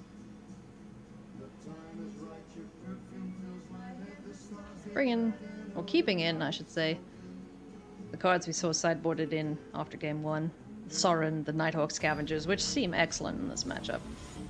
Yeah, and has 2 copies of his own MiKoch Massacre, especially more important on the draw, as we saw either player can reel. Oh, there's a massacre. Both lands. And ooh, Eli's got it. That's not. Yeah, but he's got a It's mulligan. not He has good no for- lands. No. Give you a scribe, but even if you find the land, This is a great Jim Davis hand, though. But he's going to get duressed right away and lose his Kato. Ely has Yep. the turn 1 duress into 2 triumphant adventurers. I would keep it and And throw Triumphant this Adventure. hand looks really nice. Oh, so the Angel, you ain't going to play it for a long time. Have your curve and You only got 2 this lands. game is not about Lisa. This game is about pressure. Oh, this Show me what duress you're is going to working be with. so happy to see 2 very juicy 3-drops in Kaito Shizuki and Fable the Mirror Breaker. Let's see if it's going to be Oh, Kaito yeah. again. Kaito took Yeah. over that last game. I don't know. I think Ely recognizes that he basically single-handedly lost the last game to Kaito. It came down on turn 3 and never left the battlefield. Yes, he has more creatures this game to pressure it. Ooh, he did take the Fable that time. He feels like this game is a different story than the last, but man, that Kaito has just looked so good every time Jim Davis has played at this tournament. It's put in the work for sure. Triumphant Adventure is going to come down on turn Yeah. 2 here for Jim Davis, and that is an excellent way to pressure a Kaito Shizuki when it does land because of that first strike and the death touch that it has available to it. Yeah, and if Healy finds the land here to develop Nadar, that would have been huge. As is, can still put another Triumphant Play the Adventure Blight out Step there. pathway as a So black. definitely not the worst situation. Go to Fandelver, scry, find your land. That's great. Yep. And something that is actually available to Ely is now, next turn, when he draws that swamp, attacking with the adventurers, he can make a treasure token by going into that chamber of the dungeon and then be able to play the Wandering Emperor off of that treasure. So a lot of power available to him in this next turn. Things looking pretty good here for Cassis. Black. Has the 3rd land coming. Kaito Shizuki is just going to hit the board here. And if he wants to keep it alive, he's got a plus. Well, it's going to phase out, so he doesn't have to worry about the attacking this turn. I would guess that he may want to plus regardless, just to fix up this hand a bit. The one Yeah, I think you got a plus there yes, to is going keep it be out of range from dying. that much. The Right. big problem for Jim right now is this Your hand opponent's is already way missing too land drops. slow. Can't He's target him never for the double first spelled. turn, and he can He's play a not blocker doing next turn. that much to keep up with this They still double got Soul adventure draw Transfer, from too. Iliad. We're really going to see the power of this venture deck Yeah. each turn that these adventurers survive. So land gets discarded. There's a swamp we knew about at the top of the library, and it's going to be Nadar instead. So knowing that the City Stalker Connoisseur is in hand for Jim Davis, he's essentially saying, okay, fine, you can have my Emperor. I want to get through these dungeons. Yeah, I mean, by playing Nadar, he's going to get through this dungeon this turn. He's going to complete it, which means Nadar is going to have its Anthem effect. This is 6 damage. This is a third Big of Jim damage. Davis's life total being taken down in this combat step on turn 4. Come on, top deck massacre. Counter as well, make it 7, draw the card, and yeah, this is the venture deck when everything is going. This is Nope, looking so good here afraid. for Cassis. Look at this board. Yeah, he's just that's just getting wide and large. As a braid is drawn at the top of the library, so Jim can take care of the Selfless Paladin, but unfortunately there is a second copy in hand, so Cassis could just redeploy that and keep the Anthem effect. Yeah, and Jim might feel like he has to rely on something like a Nighthawk Scavenger this turn as a blocker, but we know that Power Word Kill is available, and with Jim not minusing, I think the best he can do is play one blocker or remove one creature from this board, and if it's a removal spell for Nadar, well, okay, that will keep you alive for a turn, but we're going deeper into the dungeon and we have a replacement, so this is Ely looking like this double Triumphant Adventurer draw on the play in Game 3 is going to just get over the line before Jim can do anything. Yeah, I mean, Jim's. Aside from Kaito, Jim Jim. hasn't really done much in this game yet. It's almost as if he's No! waited a couple of seconds after He's dead, Jim. after the gun has gone off at the starting line.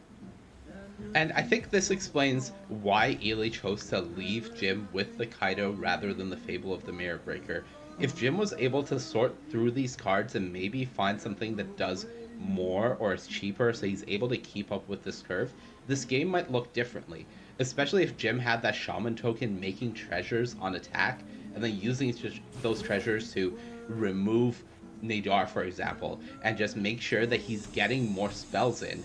That could have been huge, but as is, I don't think this is going to do it, as there's another copy of Nadar there waiting in the wings. The dungeon is already completed, so this Anthem effect is back online, and yeah, let's just keep presenting more and more pressure. Nadar number 2. Oh, he's freaking out. No, Jim. Yeah, that's gonna hurt. I don't know, Ely. I want to go into the Tomb of Annihilation. Each player loses 1 life. Do it. Let's go. Have we been in here yet? I don't think so. No, we have not. Let's go. We're severely under level. First time for everything. Yeah. Level 5 party going into a level 12 dungeon. Oh, yeah. Oh, yeah. Tomb of Annihilation. Trapped entry. There's no caged entrance here. We are going into a trapped entry. -1. Attack with everything. We get to Veils of Fear and the Sandfall Cell if we want, or just complete it by going through Oubliette, which I don't think is what Ely is interested in doing. And yeah, all right. I think you just lose the 2 lane. Sorry, You can't. Yeah, you can't lose the 2 Yeah, lane. Ely can afford to lose the 2. Jim, though, you don't have to. Just decline it, Ely. It's each player, so. Oh. You're 19. Cassis could afford to probably lose the life, but Jim Davis. It's just a little love tap on your life total. Don't worry about it. Yeah, I think this might be Ely's first time into Tomb of Annihilation, if I had to guess. He's like, oh wait, I could just lose 2. Yeah. We see Jim discard the Town Razor Tyrant. Alright, let's do it again. Artifact, creature, or land. And Jim can't afford to lose 2 life, so I think he's sacking a land here. Again, Ely can lose 2 life. An unenviable situation at this point.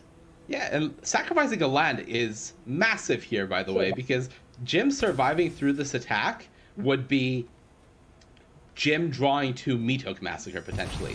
But sacrificing a land means MiKoch Massacre is, at best, going for 2 here, and that's not wiping this board.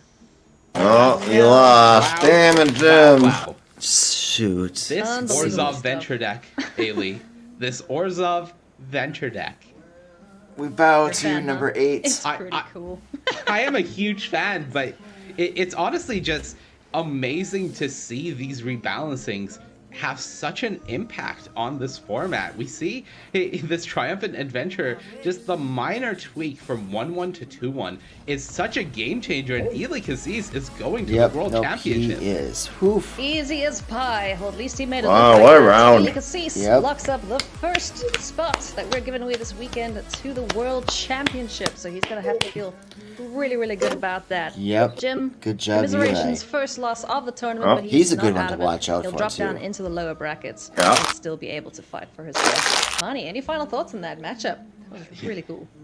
I just can't imagine getting a better hand when you're playing in a game 3 for the World Championship and you see turn 1 duress, double Triumphant Adventure to back it up, and when you duress your opponent, you know that they can't do anything about this. It just has to be such an amazing feeling. It's sad for Jim, but so happy for Ely to get it done and book a ticket to his 2nd World Championship in a row.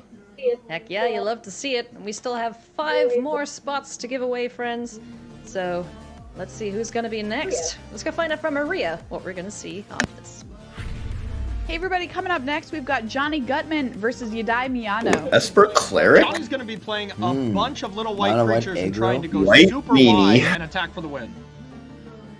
Yadai is going to be using the only Esper Clerics is tribal good. theme left in the top 8 Yeah. to amass a huge battlefield and make some gigantic attacks. That's Yadai Miyano versus Johnny Gutman. Don't go anywhere. We'll be right back. No, that's Don't strong. go anywhere. We'll be right back.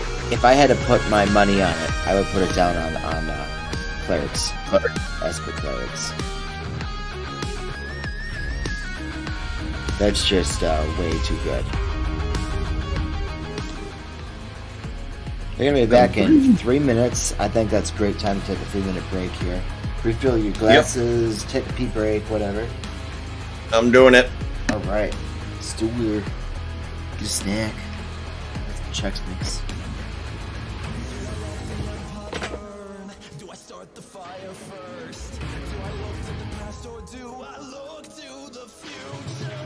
Do I hold the castle wall? Do I force them all to fall? There's just one winner and just one loser. Do I cling to ancient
reaching desperately. I'll walk through every world, there must be an answer. A spell to me will course, I'll summon all my force. My fate could never be a better commander. Has it really come to this? Must I lead with sword and fist? I keep finding myself, challenging the heavens, questioning its reasons. Who will be the first to step across this line I now accept? Here I am in spite of the gods, despite all my odds of recognized reality. To fight my every end. Oh boy, do I love a nice Cosmic Curse battle. I'm more of a Pink Lady guy myself. Pink Lady's really good too. I love it. My favorite. Love Pink Lady. That's what he said. Oh, here, that's what good. Yeah, the scratches on the back. Oh yeah, scratch the back. Ooh.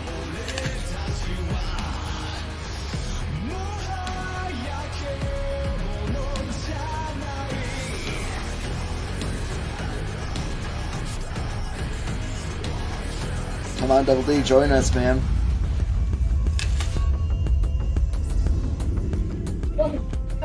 Welcome back to coverage of the Neon Dynasty Championship. We've just given one spot away. And now let's jump into the next matchup. It's going to be Johnny Gutman versus Miyano. So let's hear from Johnny Gutman before we jump into the match. I'm here with Johnny Gutman, one of our top 8 competitors at the Neon Dynasty Championship. Johnny, a momentous occasion for you, your biggest finish so far. How are you dealing with the pressure, my man? There's a lot on the line in this top 8 for you. Yeah, I'm you know, right now just kind of a bundle of emotions and nerves. Hopefully by tomorrow with a night's sleep and, you know, calming myself down, I'll be feeling a little bit better then to kind of lock in for some more magic. Well, listen, I want to talk to you about your deck for Alchemy. It is mono white aggro, the most popular deck in the tournament. I mean, it was built to beat runes, right? And now the top 8's looking pretty different. So how are you feeling about your deck against this field in the top 8? Yeah, so feeling a little bit less confident than I was against the field at large. Obviously, the deck did its job at keeping the runes out of the top tables, but now have to play against some decks that are also kind of anti-runes decks as well. So I think it's a lot of close matchups in the top 8. Mate, before I let you go, I do want to ask. Obviously, you are very, very close to a seat at the World Championship for this year. You know, what would that mean for you? What would locking up a Worlds invite mean for you? I couldn't even imagine at the start of, you know, the weekend to think that I could be playing for the world slot. One of my teammates, Zach Keeney, has already locked up a spot, so it'd be awesome to be able to work with him. And, like, you know, the idea that I could play at the world championships is this crazy concept. Well, Johnny, the best of luck to you throughout the top 8, mate. I hope it goes well for you. And thanks so much for joining us here. Best of luck to you. Yeah, thank you. Gutman's opponent is Yudai Miyano, who's rocking I have a feeling Esper this is going to be a Clerics, very one good of the matchup. only deck lists to be represented here for Clerics. I have a feeling both these decks are pretty cheap in converted. I mean, with yeah, it's gonna be aggressive for sure. Today, congratulations on making it to the top 8, but tell us about this Esper Clerics deck. It got all of us by surprise. Is it a pet deck of yours, or was it something that you were keeping secret for this tournament? Tell us about it. 敵のコンセプトとしては、そのメタとしてナヤルーンであったり白タン、モノホワイトが、多く出てくるのではないかっていうのを予想してて、その2つのデッキに勝てるのが、エスパークレリックなのではないかって自分なりに考えて選びました。So I expected the meta to be a Nairun, mono white. There lots of them I thought. So that's why I chose Esper Cleric, because that deck plays really well against those decks. And I want to ask too about what this top 8 means to you. Obviously, it's a huge achievement to have made it this far, but there is so much left that you could win. There's money, there's obviously the set championship itself, and potentially a slot at the World Championship. What are you playing for in this top 8? 正直その初日とかもそのナヤルーンとかに白タンとか勝ってアルケミーは自信があったんですけど、ヒストリックはもうあんまり自信がなかったんで、ここまで来れたことにそもそも驚きで、そんななんか大された目標とかなんかお金の使い道とかはないんですけど、なんかちょっと座っている椅子がボロいので、なんかかっこいいゲーミングチェアとか欲しいですね。So yeah, I've been playing well against Nairun and Monred and Alchemy, but I didn't play quite well in Historic, and it's my first time anyway. So I don't have really big goal like and how to use money and stuff, but I just want to have a new chair because what I'm using right now is kind of old. Well, what a thing to be playing for, mate. Yudai's playing for a new chair, guys. That's all he wants. He just wants enough to get a new chair. For yourself after this. Thank you. Chairs are very important. What better chair to get than a seat at the World Gotta Championship? have goals, Marty, guys. alright? Gotta have goals. It would He be doesn't pretty care about going to sweet Worlds if or you winning, get you know, that $100,000. He Yes, wants a new I'm chair. sure that would I just want a new manufacture chair. them, you know. There's simple things That'd in be life. pretty darn cool. So my friends, let's jump in to this match as it is in progress. It's going to be Johnny Gutman versus Yudai Miyano. Who of better have a these cup two holder, this players chair. is going to join Eli Cassis in the World Championship? Mono White Aggro versus Esper Clerics. As we're joining the game, I can't Blame tell you are at 1 Blame and 1. Canada. Find out very, very shortly. What's wrong with Canada? There's nothing wrong They're in with game it. 3 already, jeez. Oh my goodness. Hey, Monty. It's almost done already. This board Game state. 3?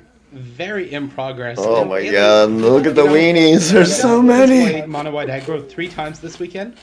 He has won 3 times, but there's Those one clerics are specific freaking time huge though! that Those stands clerics out for are me. huge. I don't know if you remember it, but it was a match that we cast. I don't think he's gonna win against that. one Johnny Gutman. Clerics are very where strong. It looked like Esper Yudai was clerics. pretty dead. And then a captain came One of off the them's a top, 12 damage and flyer, then a so mimic came that's off the getting top, through. And then some Yeah, but Skyblade apparitions. still. And then suddenly, Esper Clerics are... Yudai won. Oh, never mind, he's killing the Gameplay. flyer. Deck. Again. This deck can Yeah. certainly win out of nowhere. As Voice of the Blessed seems to be the target here. Come on, for Still have his stance. 6 to 8 flyers that are Gets gonna another kill you. counter on it, There you go. or a few more counters on it. It's going to be indestructible, so certainly want to get that off the board. And the swing is going to ensure that we go under 27, which is the magic number for these Righteous Valkyries. So now the board looks a lot less Oh, terrifying. yeah, it does. Whoa. It does. Yeah, out of nowhere. They shrunk quick. Certainly not the position here, as it does seem like Yudai is in a pretty favorable position, though. That was a massive attack. The Sigardan Evangels have done a great job of making use of Johnny's extra mana to just continue Oh, those are all populating and making snow-covered. sure that you Gotcha. have plenty of 3/1s to tap down the board and pressure. These Valkyries getting under that life total extremely important, as Johnny is at 8. But I would say that Yudai is still in a favorable position here. He is. He's got the flyers. Yeah, there's going to be plenty more life. does have the Here's- flyers. If Cleric of Life's Bond is the way he decides to go for this turn. There is the Pyre of Heroes as well. He can't do both, though, and activate the I Pyre would of drop a Heroes to get 2/2. another Cleric down on the There he battlefield. is. So, Cleric of Trigger, Life's trigger, Bond trigger. is going to hit the battlefield. Trigger, Gonna trigger, gain some trigger. life across the board. Can he get back over 27? Not right now. But he No, can. not right now, so might just be resigned to attacking for 4, back up to 22, so feeling more safe that not dead to a potential attack from this board. Maybe if Johnny draws another Sigardian Evangel tapping all the blockers, he would only be facing down 15 damage. Something that Yudai has to be aware of is there is a copy of Cave of the Frost Dragon there on the battlefield, so a few flying blockers potentially available to Johnny, so this isn't a guaranteed 2-turn lethal. But with that Pyre of Heroes now down on the battlefield as well, Yudai should be feeling pretty confident in his position. Flyers. Confident enough to get a swing in here with Get Righteous in, man. Valkyrie, so not gonna take his foot off the gas here. Johnny Gutman is at 8, now down to 4, so he needs to top deck something amazing here, and Hopeful Initiate He's not going to do gonna cut it. it, I don't think. No. It's not that amazing, let's put it that way. Now, hopefully, Hopeful Initiate Initiate does is have gonna that do ability shit. to remove counters from your creatures to destroy an artifact or enchantment. Unfortunately, no counters on the battlefield for him to remove. So, this Fire of Heroes is going to survive, and that means if Yudai untaps, there's the entire deck available to him. And importantly, there's also a copy of Cave of the Frost Dragon over on Yudai's side, so 1 mana short of activating that to get another flying attacker available to him. Johnny's going to swing for the hills here. It's the Guardian Evangels ×3 plus the Fleeting Spirit. I'm leaving telling you, clerics just are the just so good. 3/3 Illusion back on blocking duty. And now Yudai's not too fussed about taking 9 damage here. Still leaves him a healthy 13. Yeah, He doesn't doesn't have a it. decent number of attackers here. Looks like just wants to reset this Fleeting Spirit rather than play the Initiate, because you do want to be able to use that Cave of the Frost Dragon as a blocker. Untapped land is the flyer that Yudai was looking for, so Cave of the Frost Dragon able to get activated, and I believe that is going to be Yudai getting maybe not the chair that he expected at the start of the weekend, but certainly the chair that he wants, which is in his first big tournament, securing a seat at the biggest tournament, Ailey. Yudai Miyano is going to the World Championship with this Esper Cleric set. Very nice. What an absolutely Esper incredible Clerics, achievement. man. Your first top 8. And he said it was an old list. At a World Championship. So I mean, like That's an just old gonna list. feel wonderful. And playing a deck that Probably got it. very many people expected or even thought would do it this weekend. You'd be it's just been amazed what I incredible can to do with watch some him of the old pilot lists this that I deck have. to the point he's at now. Yeah, absolutely. It's a deck that I think has always been semi-favored against mono white, just because you do similar things but gain a lot of life and go over top of them. So getting that deck to the tournament and then seeing that the most played deck in the field is mono white feels good. Coming into a top 8 where there's only one mono white deck, not as good, but if you face it in the first round, the most important round, arguably, well, that's just gravy. That is just This is gravy indeed. We've got one more spot to give away, actually 2 more in this round. The next one we're going to give away is either going to be to Jean-Emmanuel Yes! Duprat or Jessica it is- Hinata. Let's I take love a watching look here that. at our players. That's 5 a French top guy. finishes for Jean-Emmanuel. He just keeps Yep. adding to that number. 1 so far for G. Jeskai Hinata versus Mardu Midrange. Again, joining in game 3. Oh, So wow. these players taking it, getting us the maximum value here, showing us as Looks much like a magic 30 as they can over. possibly do. As Go Blank is on the stack here. Upper Jean-Emmanuel Duprat quarterfinals. has a decision to make here, whether to negate this or just let it go. Yeah, he has a lot of decisions to make as he is down to 2 life, and Ji No, Min you gotta is negate in a that. pretty commanding position. You Looks can't like afford a to be decent losing number any of more creatures cards attacked right this now, turn. So dude. wedding announcement going to get Ji Min another card here. Notably that Power Word Kill in hand, not able to deal with this Goldspan Dragon that JD has available to him, but can answer something like a Hinata if it was to come down, or this Malevolent Hermit that Jean-Manuel Duprat may have to use as a blocker. In response to Go Blank, we're going to see on Memory Day. look at those Hinatas. There's Hinata Dawn Yeah. Round ×2. Yep, take him. What is Jean-Emmanuel value here? I feel like he needs to take that Unexpected Windfall with Goldspan Dragon on the battlefield. That is going to be plus A lot of mana. So it's a card that can And then now definitely you get just you negate back it. into this game. Now you can value this treasure more highly. Just let the Go Blank resolve and discard 2 cards that aren't making a difference here. Perhaps the Shijiri. Disdainful Stroke and And the Disdainful maybe the Stroke. Sajiri Shelter. Yep. And then try to find your way back into this game by drawing a Magma Opus off this Unexpected Windfall. Seems to be the only way out of this tricky predicament that Jean-Emmanuel finds himself in against this Mardu midrange deck, featuring some of the key adventure cards that we've seen, with some extra spice and cards like the Tainted Adversary, Fable of the Mirror Breaker, and Wedding Announcement. Just 2 very, very powerful enchantments adding to the woes here for the Frenchman.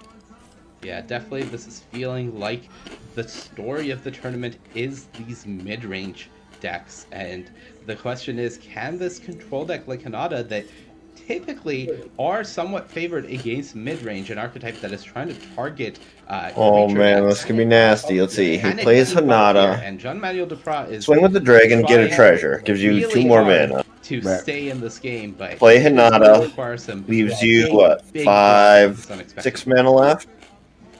You can Memory Deluge and possibly hit a Magma Opus to clean this board get up. some extra treasures, or is it just going to be unexpected windfalls? That would be See good. what we find.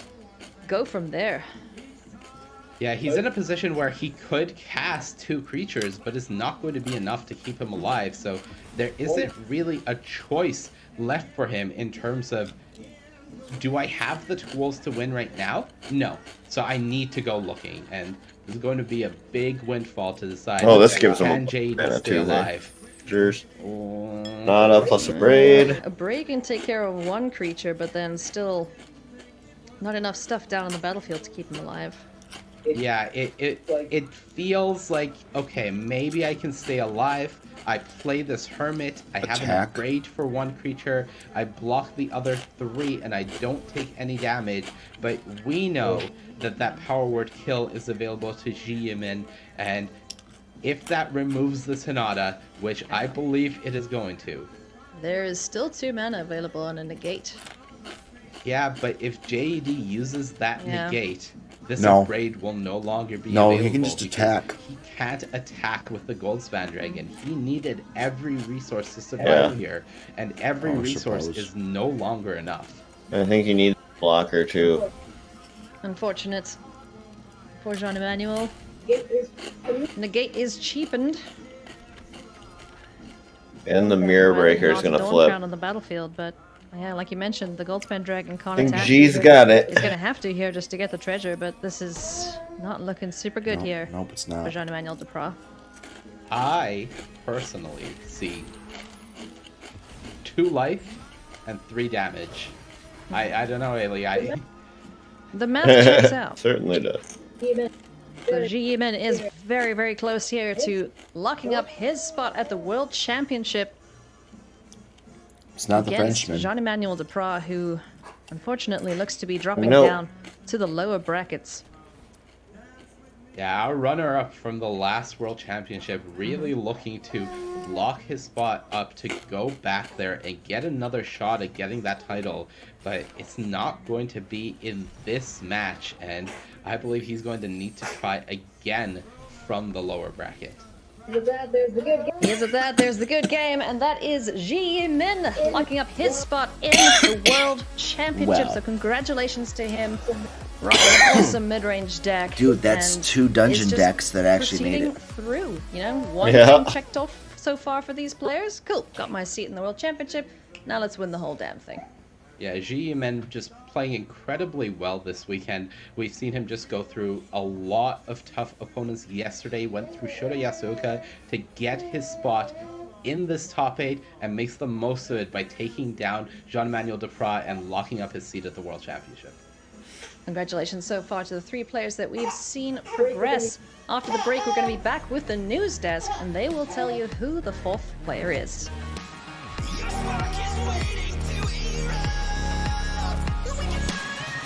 Oh, they're taking another break? Yep. Breaking her down. Okay, cool. Wings. We'll be back in 3.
back right in time.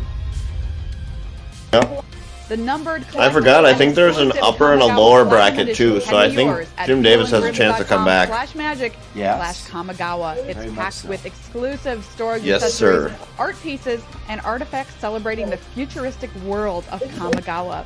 This is a limited edition of only 1,500, and each will come with a certificate of authenticity noting the numbered version. You can order now at beetleandgribs.com/magic/Kamigawa. Hey everybody, welcome back to coverage of the Neon Dynasty Championship. Maria Bartholdi with Corey Baumeister and Riley Knight. And Corey, we had another quarterfinal that we didn't get to show, so you're going to give us highlights. Yeah, let's check this one out. This was Brent Voss up against Zach Dunn, and Zach was able to pick this up, and Zach is going to be heading to the World Championship. But have no fear for any Brent Voss fans out there. Brent will still have another chance at it a little bit later in the day. So yeah, huge congrats to Zach Dunn being the fourth person in. Zach Dunn, congratulations to you, winner of our fourth upper quarterfinal. Well, let's take a look at our bracket because like you said, Corey, don't worry. If your favorite player has already lost, it's double elimination. So they get another chance Double elimination. to drop down into that lower Come bracket. on, Davis. They'll play and Yes. battle down there. Yes, now, it's Davey. a much Come on, harder Davis. road once you go down there into the lower bracket. Take a look, though. Here's our qualified players for the World Championship, everybody. Congratulations to them. We just saw Zach Yeah, Dunn America winning in that dominating first worlds already. Yudai we Miyano go. will be battling at the World Championship alongside Ely Cassis and Ji Yi Min. This is absolutely huge for these players. A lifelong dream, no doubt. And here's a look at that bracket, including everything that happened last round in the upper quarterfinals. Taking a look there, you can see Ely Cassis is going to face Yudai Miyano, and Zach Dunn is going to that's face gonna be a good Ji one. Yi Min Eli coming up and in the Yolando. upper semifinals. So that's what we have to look forward to. Like I said, don't worry if your yeah. favorite player lost. They've just dropped down to the lowers. We'll get back to those later on in the day. Welcome back to the virtual news desk here. We've got some exciting stuff to do now. We're going to be doing all day today in between matches, in between rounds. We're going to show off some brand new alchemy cards. I'm very Alchemy excited for cards. this. The supplemental Neon Dynasty set is coming your way very, very soon. I was and we're wondering when so that was gonna stoked to drop. show Alchemy off spoilers. those cards for you right now. This is one of these things I love about Alchemy, adding these new cards in with super sweet digital only mechanics. Drum roll, please. Let's take a look at Dragonfly Pilot, a single white mana for a 1/1 Fox Pilot. He's so cute. Then you can find your Whenever suit. he enters the battlefield, Hell conjure yeah, a card that's good. That's named a good Gundam Dragonfly bling. suit into your Yeah. hand. Dragonfly Pilot cruise vehicles as though its power were 2 greater. So of course, he can cruise ride, which it comes with already into your hand. You don't have to draw it. That Dragonfly suit, which is really sweet. It has flying, by the way, too. Also powers things as Yeah. a 3. Power 3. So 2 of these Dragonfly Pilots can crew a Colossal Plow. Just saying that for you deck builders out there. Colossal Plow. Corey, what do you think of Gave this your card? mom a colossal plow. This Fox must have really, or whatever, really ready to do some driving here. Got its license. Yeah, this is super cool. I'm excited to see where this ends up. Maybe like even in a cool vehicles deck using Mech Titan core if we're getting really spicy. Do you like it, Riley?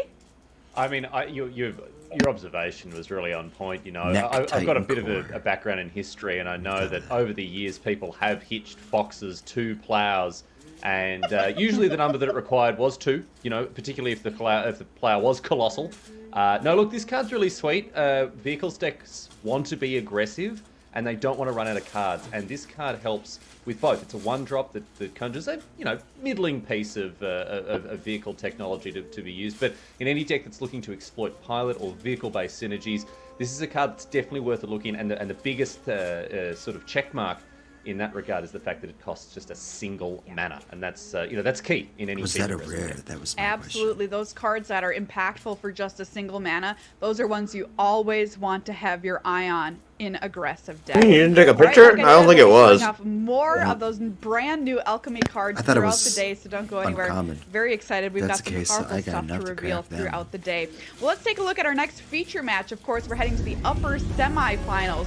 We've got Ji Yi Min versus Zach Dunn coming up. The old for you. Mardu Mirror. Mardu mid-range mirror. The first top finish for both of these players. So a huge weekend for both of them. Take a look at Ji Yimin's road to the top 8. Went 5-2 in Alchemy.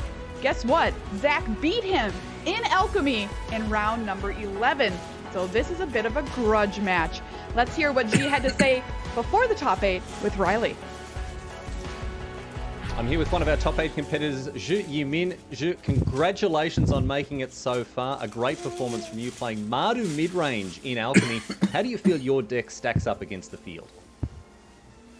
I knew my teammate Zach is also in the top 8, so we are in the same list. And Jim Davis, he beat me once, and the Pars and Jim Davis, they're running the same list and they're playing each other.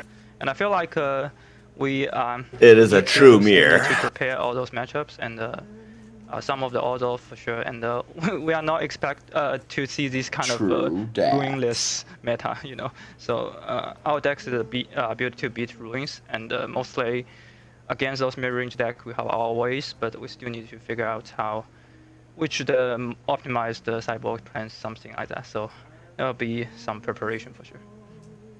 Sounds like a challenge, yes, ahead of heading into this top 8 here. But let's talk about what the top 8 actually means to you. There's so much on the line here. A stack of cash, obviously, the championship itself, and also a seat at the World Championship later this year. What's going through your mind as you think about all of these things that you could win?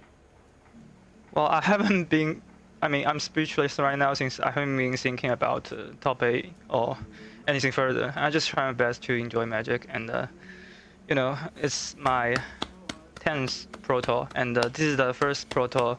Sorry, but it's a championship, right? So this is the first time I'm using the team deck. So I haven't been with a lot of the pro teams. So I mean, we fight together, and we really prepared very, day in and day out. So I'm quite happy with my result for sure, and I'm very grateful to have this opportunity to work with them. And yeah, the further plays just enjoy Magic, I guess. That's great. All the hard work has paid off and the rest is gravy. What a great attitude to have. Ju, thank you so much for taking the time to join us, and the very best of luck to you in the rest of the top 8. All right, let's take a look at Zach Dunn's road to the top 8. Same record in Alchemy as going off the rails on a gravy train. And of course, BG, like I said, in round number 11, even lost in the final round. Zach Dunn, so a bit of a sweat there when it came to the top 8. Let's hear what he had to say before the top 8. I'm with Zach Dunn, one of our top 8 competitors. Zach, congratulations on making it through to the top 8. A huge moment for you playing Mardu mid-range in Alchemy. Oh, he looks young. How do you feel you stack up against the field today? Young. So I think my deck is okay. I think I have pretty good matchups against the other Orzhov decks, like the Orzhov Venture deck, and I think my mono-white matchup is okay. But I am pretty scared about some of the other decks, specifically the Grixis mid-range deck by Jim Davis. It's very well set up against us with Kaito Suzuki and just like kind of more good grindy cards. Maybe a matchup you're hoping to dodge there, but I mean, talking about the top 8 more broadly, what have you got your sights set on? I mean, there's an invitation to the World Championship, very, almost within arm's reach for you. Is that a motivating factor? Yeah, so I'm just gonna try to take it one match at a time, but I definitely like to get to Worlds. For the first Pro Tour, I went 0-4, so I have no points on the leaderboard other than this finish. So I basically have 2 matches to get to Worlds, and that's gonna be really huge. I think 6 players are going to be really happy today to qualify for that tournament, and then the other 2, it's sort of like kind of borderline if they're going to make it or not. So, yeah, I'll just try to play my best. That's all you can do, man. That's all we want to see from you. Zach, congratulations on making it to the top 8. Best of luck today. Thank you very much, Robert. Wow, Owen. For sure. Last championship into the World Championship there for Zach Dunn. Let's talk about these decks, Corey. We've got a mirror match, so what is going to be important for these players? Yeah, absolutely. So what's going to be really important here, I want to take some attention to these Planeswalkers. That is really what these mid-range mirror matches are really all about. Anyone who can stick one of these Planeswalkers and they don't get destroyed, that's really what it's going to No, that is very true. Come down to. So let's take a look at Zach's list, see what it differentiates from this one. Yeah, pretty much the same thing here, you know, almost down to the card. We're going to be looking at those Planeswalkers. Another really key card is the Fable of the Mirror Breaker. If that flips to Reflection of Kiki Jiki, that's a card you have to deal with because in correlation with City Stalker Connoisseur, you can just kind of lock your opponent out of their draw step at the beginning of their draw. Gross. And they can't even really play Yes, you Magic. So can. that's going to be another combo. That That's gross. All right, lots of There you go, heavy there's your hitters here in next this idea. Mardu mid-range That's my kind of mirror. strategy right Time for there. Predictions here at the Take news all the session. Let's turns take a and look at lock our them out of their scores. draw steps. All right, I got a win in my win. Never column. lock people Corey's out of got their a new draw catching step. up. I don't know what Riley, you're what are you talking about. I'm going for Zach Dunn, but it's really close. I mean, these two players they've both done really well to make it as far as the top 8 and of course to the World Championship. There's not much that separates them, particularly the fact that they're on the same deck. But I don't know, man. I chatted with both of them, and I think Zach he's got this quiet confidence about him that I think is going to really serve him well here. So I'm going for Zach. All right, Zach for you, Riley. What about you, Corey? Yeah, same thing. Like, both players are great. Both are playing very similar decks, so it's hard for anyone to gain a huge edge. But Zach is just really hungry right now, so I'm going to go with Zach. I think he's going to take it down. All right, Yeah, I'm I also think going to Zach's go gonna with go Zach for the lone reason that we can all pick dun dun dun. The Zach attack. All right, I'll see myself out, everybody. All right, no, that's I good. It's a regret highly that. scientific process. goodbye, You know, that's what goes into Yeah. these predictions. It's Cedric really, announced really now, too. thought out. Absolutely. The upper semifinals coming up, everybody. Don't go anywhere. We'll be right back with more coverage here from the Neon Dynasty Championship.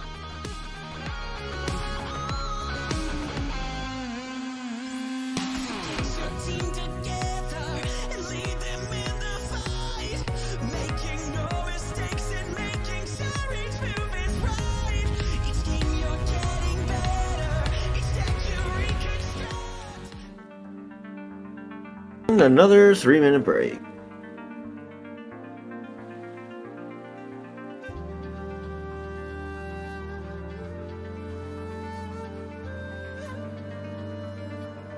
Unfortunate.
My gentlemen. Welcome, sir. So, full disclosure, I am all sorts of gefuckled.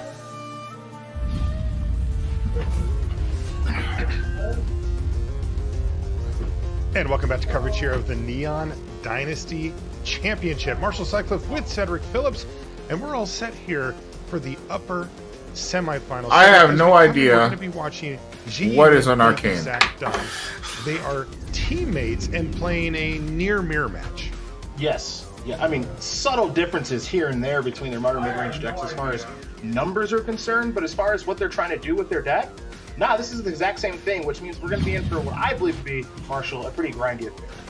Yeah, it definitely has the makings to be a bit of a grind So, fest. okay, but I'm we'll back. find out shortly here. So it's going to be a little while interesting before to I note, understand too, exactly how much effort do you what think I the need players put into to be looking preparation for the mirror? You know, they took a deck that is wasn't one of the key staple on some archetypes headphones. of the format coming in. Do you think that they were focusing on that? Well, I find it to be unlikely, but not impossible. I mean, look, coming into this, I think the story has been the same from every person we've talked to, especially those in the top 8, which is, all right, we wanted to beat runes, ... Okay, well, we did that. Everybody did that. Okay, so what else did you prepare? Hey, Ari, against? do you have a what else spot did you for me to prepare go for? Did live you on test camera? The mirror? Were you simply with this Marty mid-range deck? Were you saying, okay, let's make sure we're good against runes. Let's make sure we're good against Yes, he does. aggressive decks. Let's make sure we're good against Azorius decks, and then, you know, if we get paired up against each other, we get paired up against each other, which is what a lot of people end up doing, especially when there's 2 formats to prepare for. Interesting position in the tournament for these two as well as they develop the early stages of their game plans here. We're in the upper semifinals, and that means that these two players just won their opening match in the quarters. And that was a huge, huge accomplishment because that actually put both of these players into the World Championship. There has to be some temptation here from them to kind of do the So because I'm all gefuckled, right? Hey, can somebody top-rated, please secure my world please seat and explain just to me kind of what exactly let your guard everybody's down. playing? I think it's somewhat natural to have This that be is a a thing that's Mardu on your mid-range mind. Okay, I'm at the mirror. Sunday stage. Okay, I True want these mirror. They're really playing high the leverage exact first same set. deck. All right. Like almost list for list? Everything else on top It is of list for list. But the They great prepared is together. nice, right? We're talking Yeah, about viewers, God. bragging together. rights, They're we're playing the talking exact a same whole list. bunch of money, and Well, in this case, even more usually than who goes so first wins. To me, But no one's judging gonna by hurt these that. hands, I can't really You say still that have much plenty of big matches because to be played and that's put 3 yourself lands. into the history books here. With However, I'm the going to be game that completely you have honest. the privilege I don't know a lot of what There's things still plenty of work to be done for both of these look like players. anymore, Absolutely. as far as And, like you know, being able these to identify a opportunities card don't by come the up that picture. often, even if you're a really Well, the guy great that's Magic on player. bottom, You the know, 3 top creatures 8 that he has, at when an it event enters the like this battlefield, doesn't it makes come your around opponent very discard a often, card. and you really want Well, to that's capitalize right just there. So absolutely disgusting for the guy with 4 lands in his hand. Cleared. Not a lot there. There was a Valky on the battlefield for a short minute, But he's going to play a Sorin here, I'm guessing, because that's the only card he's got. 3 City Stalker Connoisseur in hand for G here. And that Sorin's going to be pretty good. That could absolutely tear apart Zach's hand over the next Make a Vamp? Yeah, and this card brings a lot of value alongside Nope, with it. we're gonna I think I'd be dig. talking about I Sorin guess because he's it's a not Planeswalker, but rushed to get it I'm protected. talking about City Stalker Oh, Connoisseur. that's It's gonna good. be along with it and everything else. So Skyclave this card is incredibly Apparition. powerful. Oh, it hits nothing? Skyclave Apparition Okay. on top Oh, it hits takes that. care of that problematic It's a, Sorin. yeah. And Yeah, now, it totally hits as you Sorin. see Zach Yeah. Dunn's hand, gonna be some trouble for him. Looking a little rough here. This last sequence for Zach was just a disaster. He decided he played out the Sorin to get it discard out of a his hand. card He knows with the about City greatest Stalker mana Connoisseurs value. in hand there for G. So he plays it great, and he's like, I'm gonna, bolster it by plussing. I'm not gonna get any on And board you get a right now. blood I'm just token. gonna keep these cards flowing. He ends up drawing an extra land. He's got 4 lands. Well, Another that makes the Apparition City on Stalker top. Connoisseur a little less good, right? Like it's gonna just discard a land, so not the end of the world there. But G had put Skyclave Apparition on top of the library, drew it, took out the Sorin, and it's a major setback here as Zach just has nothing going on at this point with 4 lands in hand.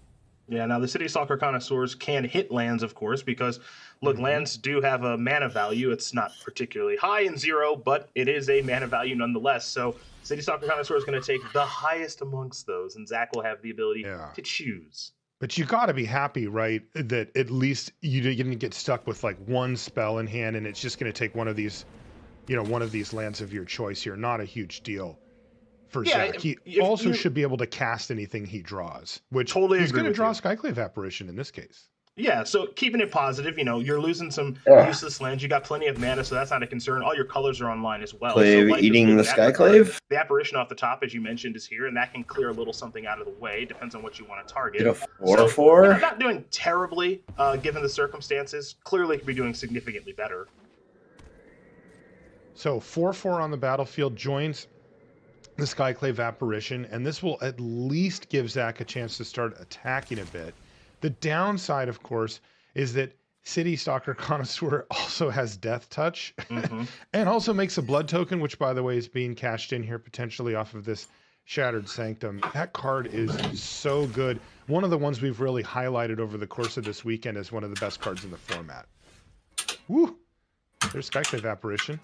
Yeah, a couple of real draw steps there. Apparition one, Duress the other. Duress, of course, not going to be particularly good. May want to lead out with it just to make sure that the coast is clear. But past that, I think you pick up on that a little bit of information, right? Of, okay, last turn I cast City Stalker Connoisseur. I hit a land. Then you drew and played Skyclave Apparition, which means that was your draw step. Otherwise, my Connoisseur would have hit it, which means that, yeah, I think the rest of your hand is lands, which would lead me to believe to not lead out with Duress, given the information that you gained over the past turn. City Stalker Connoisseur is going to hit the red zone. A little bit of a forced block here for Zach. He can let it through, but the downside is he's going to be facing another City Stalker Connoisseur on the other side. And if he doesn't find a removal spell, he'll just end up having to trade for that one anyway. So a little bit of a pickle here for Zach. Decides he's just going to take his medicine here and trade it off. So here is that other Connoisseur. Again, no reason to Duress because of what happened last turn with the Connoisseur, along with what Zach did on his turn. So another land's going to bite the dust, another blood token on the way, and actually Duress is kind of the perfect card to discard to the blood token. What does the blood token There do? you go. Gain life? You pay one, discard a card, draw a card. Okay, nice. Exact token. It's a little slow Nice. in a juncture like this, but he's got a lot of mana at his disposal. I wonder if he has Yes. anything decent in the yard already. Yeah, we haven't seen much action, right? If Skyclave Apparition dies, that's a fine enough target. But, Yeah. ignoring He that, did there's have not a much. Valky earlier, right? Yes, yeah. So I suppose you could try to set up a turn where it is get back Valky and maybe a little Tibalt action, perhaps. He could do it now. He could also empty out his hand. He knows about the last City Stalker Connoisseur and try to make that a little worse. Sure. But he's just going to hang on for now. Here comes the Duress getting blood tokened away as you described, Cedric. Let's see if that action keeps flowing. Ooh, it does. Wedding announcement for G. That's certainly a powerful card there. I mean, at this point, when you're in a mid-range mirror like this, and both players have access to discard and all this other stuff, right? So you're not going to be able to really keep any key cards in your hand in most instances. Just something that plays to the battlefield like Wedding Announcement is something you're more than happy with. Yeah, he can use that as a source of card advantage and board advantage going forward.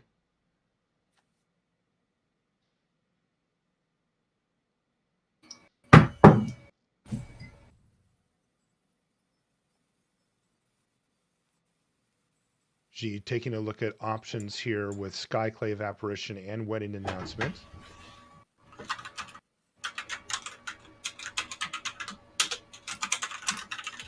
Important turn to figure out how you want to sequence action here. Because you do wonder, okay, did Zach draw something of consequence on his turn? And what are the things that he could have drawn? Again, these players did get ready together. They're familiar with each other's deck list, playing the same deck, so they know kind of the play patterns as well. So you do kind of want to take as many things into account as possible before making decisions. That's right. There's a Skyclave Apparition taking out the opposing Skyclave Apparition. That's going to make 8 power total on the battlefield here for G. He's going to play Forsaken Crossroads. He was on the draw this game, so he actually gets to decide. But he says, I'm going to untap the thing because I want Wedding Announcement this turn as well. Big turn here for G. And Zach's going to have to find some help with Takenuma. Maybe too late at this point. This is a lot of power he's facing down. Let's find out. He can get a Connoisseur or the Valky. See if he has any other options. He looked very quickly there. it's a very nice value one-up that these decks can play as far as the land is concerned. Enters the battlefield and tap. You don't have to worry about any weird non-basic hate, and just has some good relevant decks, especially in a mid-range mirror like this. Oh yeah, we're going to be seeing these cards for as long as they're around. Downside very low, upside very, very high. These are some of the best spell lands we've ever seen. Yep. There it is, City Stalker Connoisseur, which can take out the other. And there's a Vanishing Verse also, so getting back into it. Yeah, that's actually a pretty nice 1-2. So there, take care of the Connoisseur. Probably hold the land, because you can discard that to a blood token later, and you still have the ability to cast Vanishing Verse. So this is actually pretty good sequence there for Zach. Yeah, curious to see how G wants to approach it, and then Zach as well, because if G gets to attack with multiple creatures, which is exactly what just happened, then Wedding Announcement is going to be another card in the hand here for G. But Zach seems okay with this exchange. And there's Temple of the Frost Dragon, or Cave of the Frost Dragon, excuse me. And there we go. Before end step trigger. Mm-hmm. Very key there. There was a stop. Vanishing Verse is going to take out Wedding Announcement. Another verse is nice here, too. So this is actually pretty nice here for Zach Dunn. Again, has that land to throw away to the blood token. Another removal spell here in Vanishing Verse to destroy a target non-monocolored permanent, excuse me. So, fortunate draw steps. But again, when you're playing a mid-range mirror like this, you're going to have some high leverage draws, and you're going to have some pretty poor draws as well. That's what makes mid-range grindy mirrors like this actually really quite swingy at times. Mm-hmm. Yeah, especially these value-oriented ones where it can really snowball, right? Like, you know, G is really still riding the wave from having drawn 3 City Stalker Connoisseur over the course of the early mid-game. Wow, but there's another one now for Zach. Unfortunately for Zach, there's no cards in hand, so he won't get full value, but a 3/3 Death Touch actually doesn't look too bad here. No, 3/3 Death Touch on this battlefield that also generates that blood token is not a bad place to be, in my estimation. Yeah, it's very similar. Either way, he takes about the same amount of mana. Wow, G is on fire.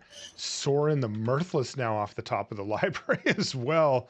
The hits just keep on coming.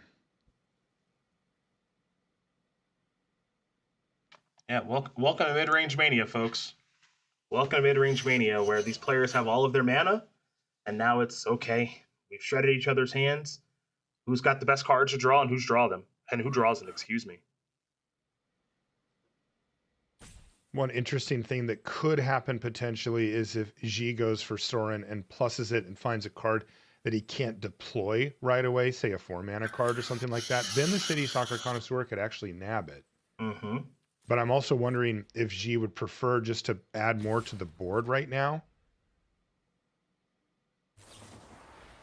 Yes, and look at this careful attack here from G. Smart. Yep. Sniffed out the removal spell here and said, I don't necessarily need to just throw my my creature into a potential blocker. So let's see. With now only 1 power left on the board, let's see what he wants to do. Oh, he's going to plus it still. Oh, and look, it is the Wandering Emperor. That's going to get stranded in hand. And this City Stalker Connoisseur is going to be on the battlefield right quick. Yeah, I'd like to believe that's the case. Yeah, I mean, Skyclave Apparition is appealing to take care of Sorin, but City Stalker Connoisseur greater than sign the Wandering Emperor right now, it seems. Obviously, you'd love to be able to play both, but you can only choose one. Boy, that's tough. Which one is the right one? I think it's Connoisseur instead of Apparition taking care of Sorin. It's definitely Connoisseur. Connoisseur is the one to do it right now. One. So tempting to just get that Wandering Emperor out of hand, and that's what's going to happen here for Zach. That you have to. There's no choice. He does still There's need always to deal with next Sorin turn. the Mirthless, and you know, but he's in a position to do. Got the something. Apparition for the Sorin. An attacker. Sorin really isn't going to do a ton. Oh, never mind. He doesn't have the Apparition now. Wow, that's really nice too. Wow. Connoisseur here for G. That's number 4. That is very gross, sir. Here from G. Pure sickness. That is just laying very like If there is a definition for I had punished, to think about it a little bit on that turn. this is it. If I do I want to mean, actually play this guy, he would have been more punished had he not made that play, because the Wandering Emperor is sick. Also, my sinuses are acting up like crazy today.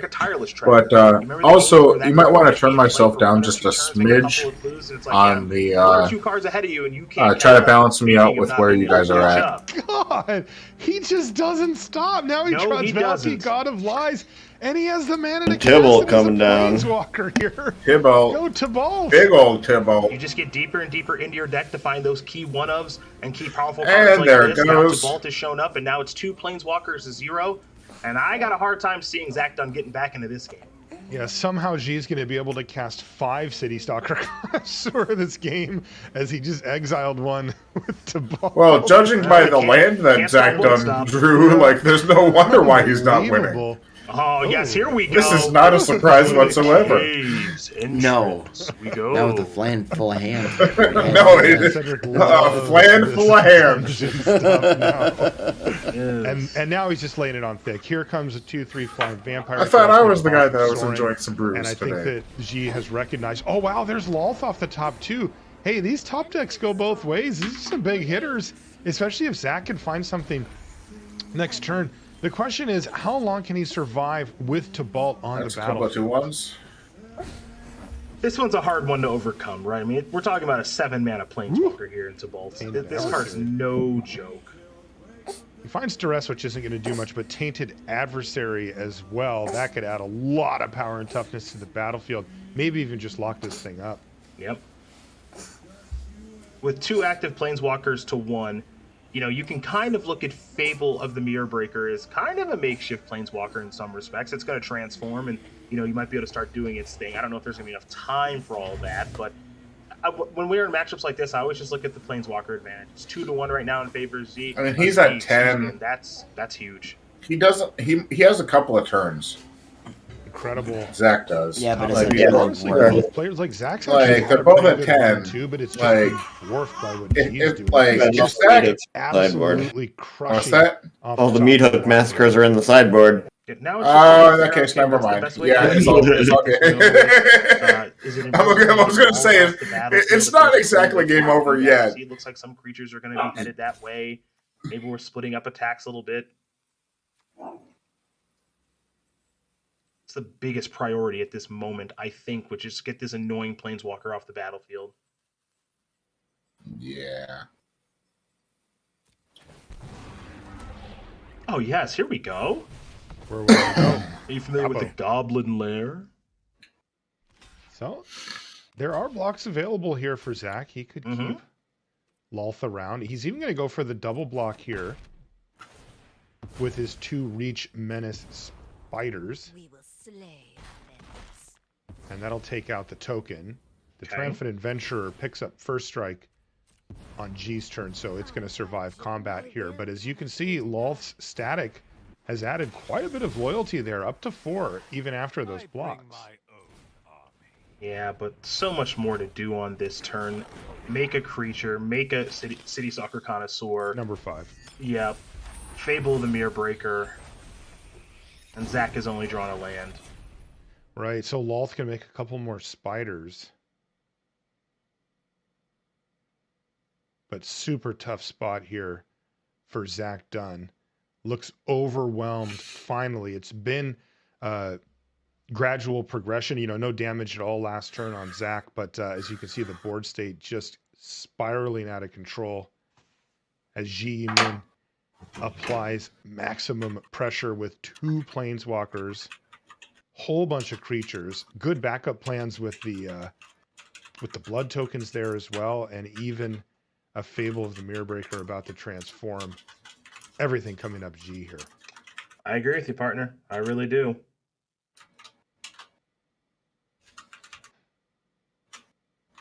But this is... It's been a while since I feel like I've watched one of these. If this is what a mid-range mirror can look like, especially when it's not blue-based, you know, it's just there's no counter spells really running around, so there's going to be some discard spells in the early stage of things that can be back-breaking. Pretty poor as far as being drawn in the late game. Here's looking at you, Duress, but, you know, there's going to be just some huge, huge top decks here for ideally both players over the course of this match.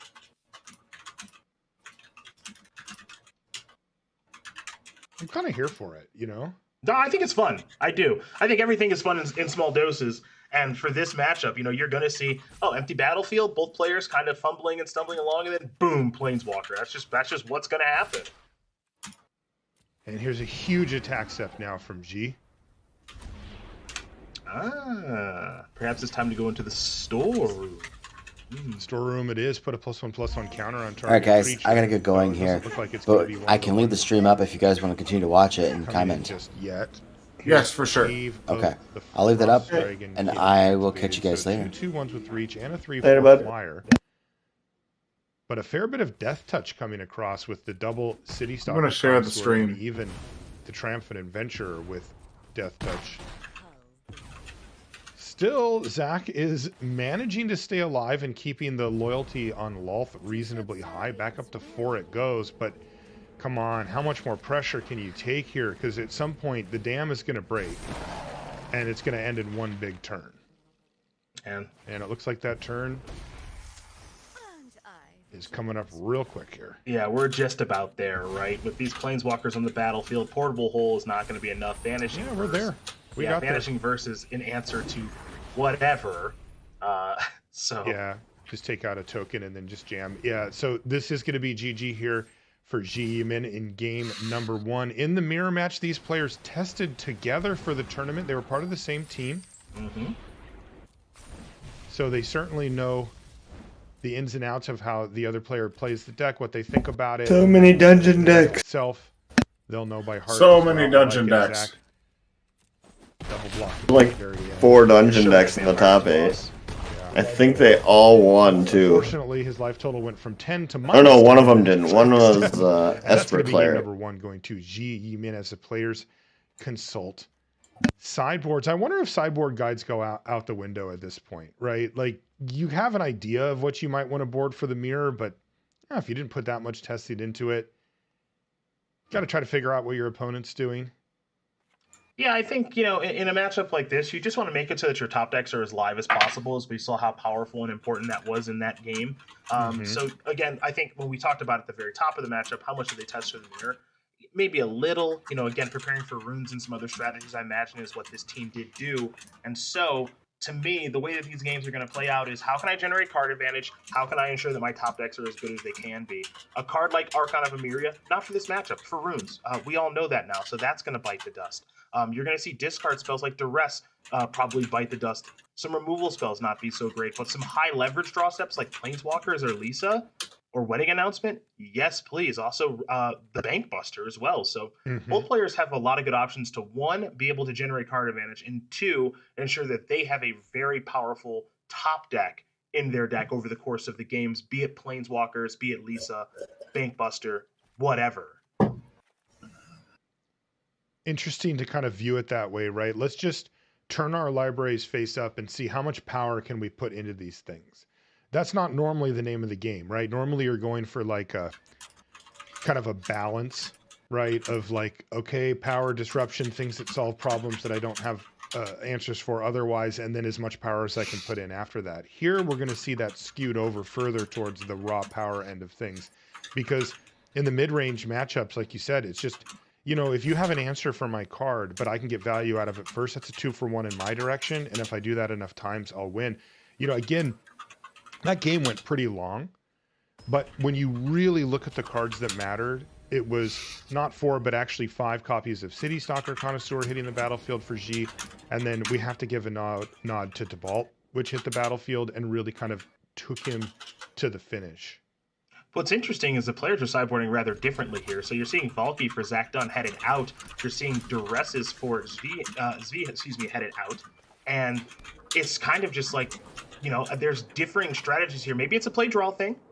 Maybe G thinks something else is going on here. Maybe Zach thinks something else is going on here. But they're clearly, at least in my opinion, not on the same page on how to sideboard, which is also going to make this fun. I feel like I really wouldn't want Duress here. I think I mostly agree. I mean, it's a bad draw in the mid game and a horrible draw in the late game, but it's a fine draw in the early stages of the game. Right. You know, so it's high variance, I guess I would say, and you don't have control over if it's going to be in your opening hand or if it's going to be what you draw on turn 7. Yeah, I also just sort of assume that the dust will settle on these games without, where like people tend to chew apart each other's boards. It's kind of a back and forth, and then something sticks. You mentioned it, a Planeswalker, right? Like that's the most common way that we see that happen. And yes, duress can take away a Planeswalker if timed correctly, but if not, it's kind of a disaster. Also, its highest ceiling is a 1-for-1, right? Where like a lot of these threats, that's just not true. Look at the cards in hand here. G, Wedding Announcement, it definitely has the ability to draw extra cards. Lisa has the ability to provide card advantage as well as just being a great threat. And City Stalker Connoisseur is card advantage, sometimes even on 2 fronts, but definitely on 1. Power Word Kill's the only 1-for-1 in hand here for G. If you look up at the top for Zach, it's the exact same thing. 1 removal spell, but then 2-for-1, 2-for-1, 2-for-1, and then the Wandering Emperor sometimes even gets you more than that. Totally agree with you. All right, Vanishing Verse is going to kill that Wedding Announcement. Not going to be able to make it to the wedding. Have something going on that weekend. Yeah, a little busy. Just a City little Stalker Connoisseur, ouch, is going to take out Lisa, Forgotten Archangel. Soul Transfer, though, off the top could be good here for G. It's going to be City Stalker Connoisseur right back at you, though. And it looks like that's going to nab another big hitter, as it does the Wandering Emperor. So, boy, these Connoisseurs just, even in the playfield, shall we say, taking out all the really good stuff from the opponent. And making blood tokens as well. So let the games begin here, folks. You do see Soul Transfer out there on the left. 1 BB. Choose one. If you control an artifact and enchantment as you cast a spell, you can choose both. Exile target creature or planeswalker. Return target creature or planeswalker from your graveyard to your hand. That has a wide range in this matchup as well. I mean, that thing can be a game-altering play, or it can just be okay. So I'm interested to see how that's going to shake out in this particular game. Also curious about how that's going to go. It's worth noting that with the Soul Transfer in hand, G's going to want to try to hang on to that blood token and not crack it until after the Soul Transfer is used up, just to give him the chance to try to find an enchantment to go along with it. Totally agree with you, because you want to max value that thing. Definitely. Wedding Announcements just are not being well received these days. It looks like everybody's busy that weekend, as this one's going to get Skyclave Apparitioned away. But good news for Zach, it did create a 1-1 before, so at least he got a little bit. Interesting to note the draw here as well. Triple Skyclave Apparition in hand now for Zach, and we're going to just see a cascade of those over the next few turns. Is that going to be enough? Can he keep his House of Cards up and ready? Because as you know, when you have like 2 or 3 Skyclave Apparition, you're way ahead. But once one of them starts dying, oftentimes another one will, or you just can't attack. Yep. It gets a little fragile. It can be awkward. It can be awkward. Oh, here we go. Let's do this Another again. Connoisseur, so Apparition down. Man, these Connoisseurs have not been shy in this match. At least for G. Ton of these things hit the battlefield. Yeah, G is this will be number 7. But as you saw, Zach already played one this game as well. Let's rumble. Yeah, I'm gonna offer up the trade here with the 3/3. Similar situation to game 1.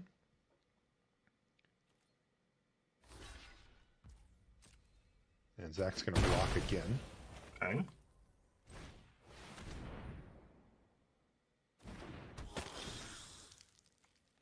So another Skyclave Apparition is going to get hit by the Connoisseur. Maybe more importantly, another blood token joining the fray. Right, and this one can be used now. Yeah. Yep. Boy, those... It makes a blood token, Cedric. Like, seriously? It does it all. It makes a blood token? Like, what? It also gets exiled by Skyclave Apparition. It literally does it all. Quite routinely. Yeah. There it goes. 3 damage coming across. 17 all. Excuse me, 16, 17 after this combat step. But it looks like G wants to cash in one of the blood tokens, see what he can get by discarding this Haunted Ridge. Let's see if he can find, I don't know, another City Stalker Connoisseur, because why not? Okay, well, it's Vanishing Verse. And Vanishing Verse isn't bad. Yeah, that's not too bad. And this is kind of what we talked about, right? Now if Zach wants to attack, if he loses Skyclave Apparition number 2, then all of a sudden there's a 4/4 for G that can block the other one, and then you get a 3/3 back, and the House of Cards will have fallen apart. So Zach is in a very awkward position where he may only be able to attack with the 1/1 here. He's not even going to attack at all. Yep. And I'm really not that surprised because, you know, the House of Cards crumbles very badly if there's a removal spell or a Wandering Emperor. So, okay, here's a removal spell. Kill that. Get your 4/4. See if a blood token gets cashed in here or not. To discard that Sundown Pass. Looks like the answer is no. Triumphant Adventurer. G also has the option to just cash in the blood token and sort of give up on the dream of the 2-mode soul transfer. It's fine. You know, you can just play it. Mm-hmm. You don't have to get both modes. It's just a, you know, bit of a blowout when you actually do.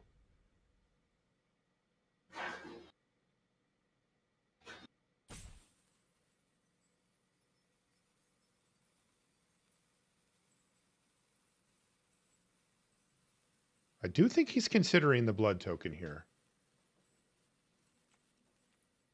It feels like G is starting to fall a little behind this game.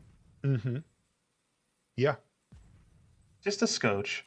Right. He's not getting buried, but, you know, Fable of the Mirror Breaker is a very prevalent threat here as it's just sitting over there on chapter 1. But, you know, that's the type of card that he needs to keep an answer for as well. Perhaps the soul transfer will be earmarked for that.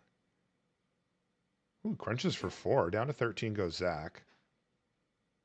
I mean, it has Hive of the Eye Tyrant at the ready to do some blocking just like he did last turn, but is that all that... Is that his entire turn? Do you want to play Triumphant Adventurer, which is a fine blocker, but maybe there's some venturing to be done, so maybe you say, if you attack, I'll take the damage, and then do some venturing to start generating a little bit of incremental card advantage? Is there any reason to sacrifice this blood token right now? I mean, you're seeing the time tick away here on G. This is clearly a difficult decision right now at this stage of the game.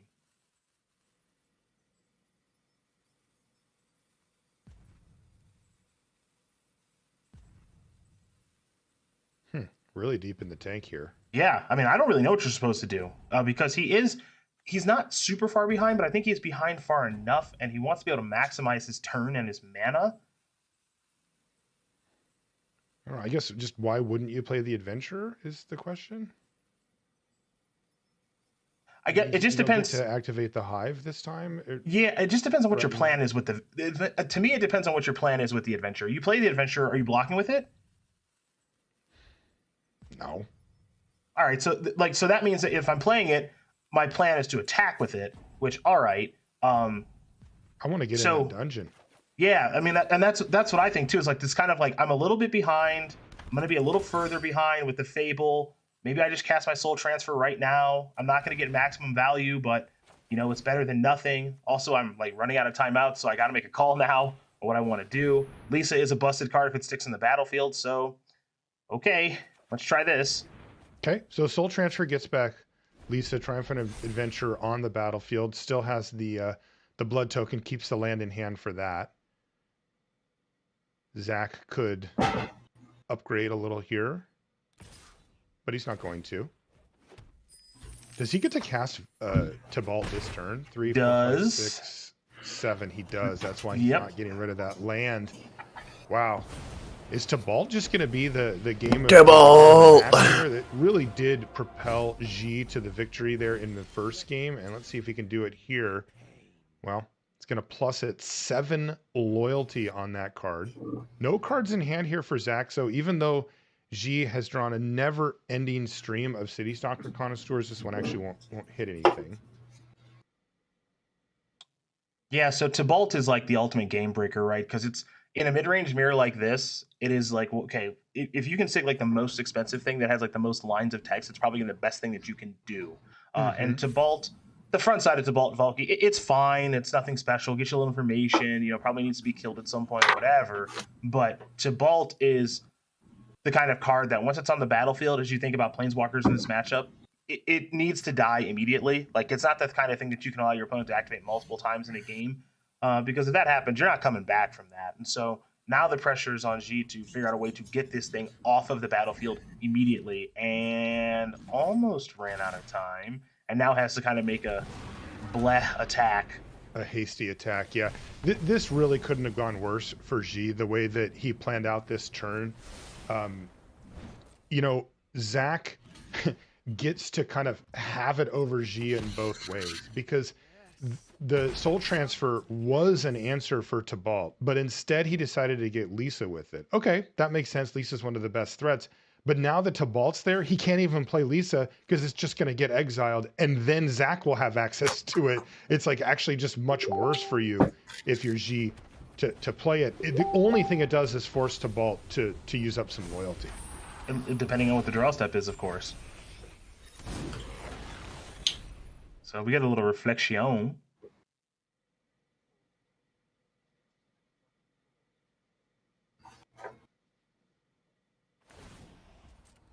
There it is. There it is.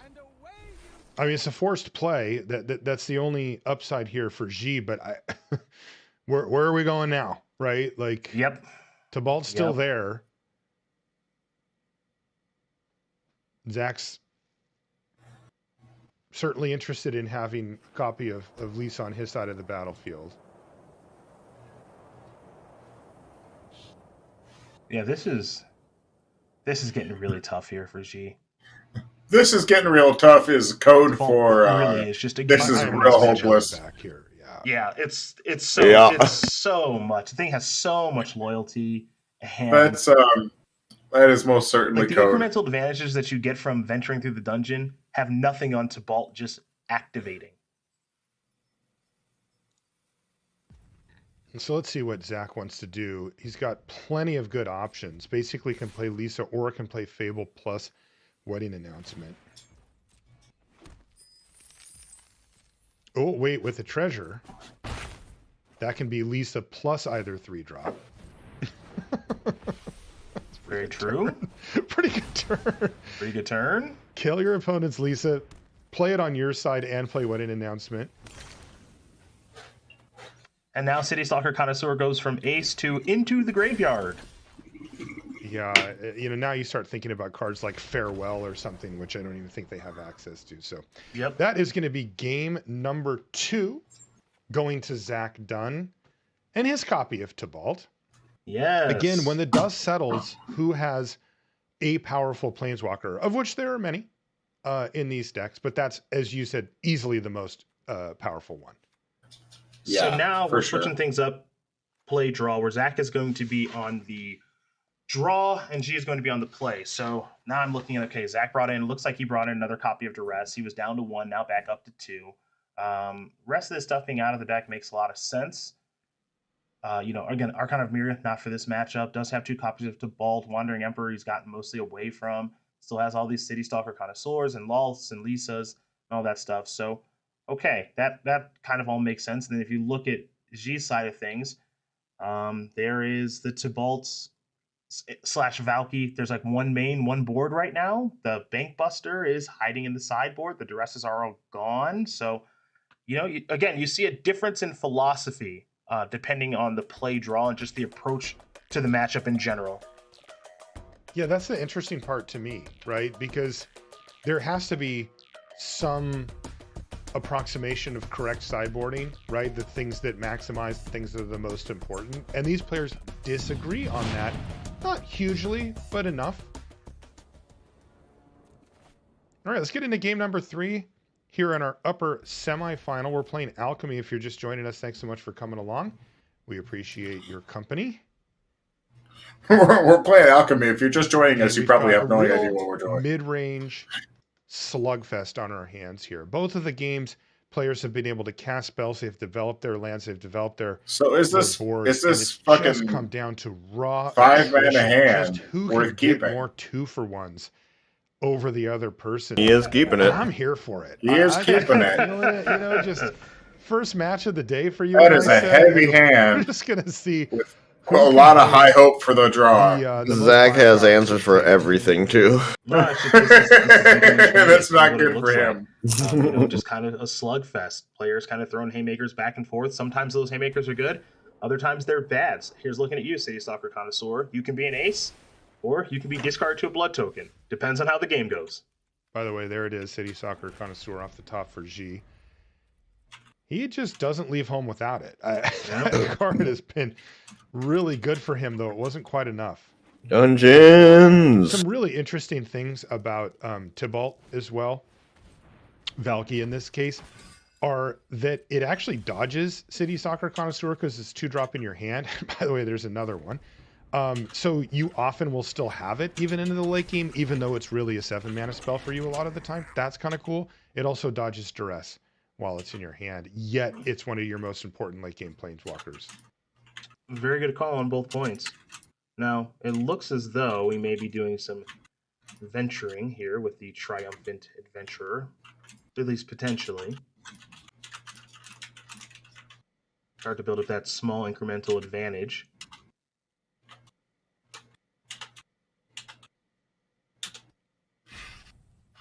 Fable of the Mirror Breaker, one of the breakout cards for this tournament. I would say for sure. Yeah, that card and the Wandering Emperor are kind of the two that really stand out to me from Neon Dynasty as big hitters that have had a huge impact. People stretching their mana bases for Fable of the Mirror Breaker like we see here.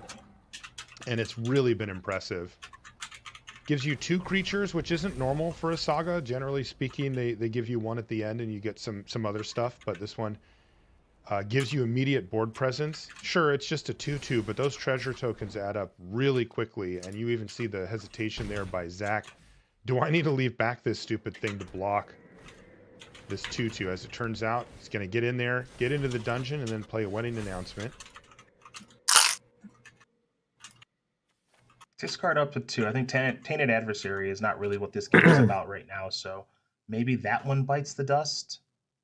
Yeah, it does feel like the next multiple turns are going to be taken up by City Stalker connoisseurs, and that the Tainted Adversary is just so far down the line, you may just prefer to cash that in. Not sure about the land situation. You know, G may prioritize hitting lands and just keep both of them to be safe, or maybe just says, you know, I can probably get one. I'll probably hit one again anyway down the line, and I've already got 4 for my City Stalker connoisseur this turn and next turn anyway.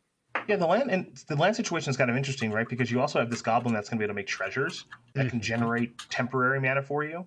So, you know, I could see an argument for discard Tainted Adversary, discard a land, find 2 new cards, even though your plays are kind of sequenced out of City Stalker Connoisseur, at least this turn, and then probably the next turn as well. But, you know, this is high upside to get rid of these 2 cards. And, okay, sure, Sorin in a land. Yeah, that's pretty good here. Tell you, G is... kind of working that rope here a little bit. A little bit. Not the crispest of plays here from G, really kind of going through everything. And, you know, you can't blame him. You have to really make sure that you do exactly what you need to do when you need to do it when you're at this stage of the tournament. But I don't know if the stress level goes up for G, but when I see that rope starting to get down there, I start going, oh, okay, I got to do something. Well, Valky has shown up. We're a little ways away from the Tybalt aspect of things, but now it's something for Zach Dunn to play towards, as it's been the game breaker here for both players. Right. Marshall, I'm with you with the rope. Look, it gives me a little bit of a nervousness and anxiety whenever that thing shows up to the party.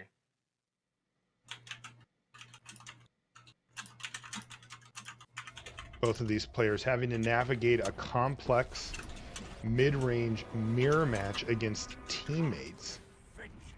These are some of the hardest things to do at this stage of the tournament. So many options, right? Like, one of the things that you like about playing an aggro deck or a control deck is your primary motivation is usually pretty clear, right? Like with the aggro deck, it's like, I am trying to kill you as soon as I realistically can.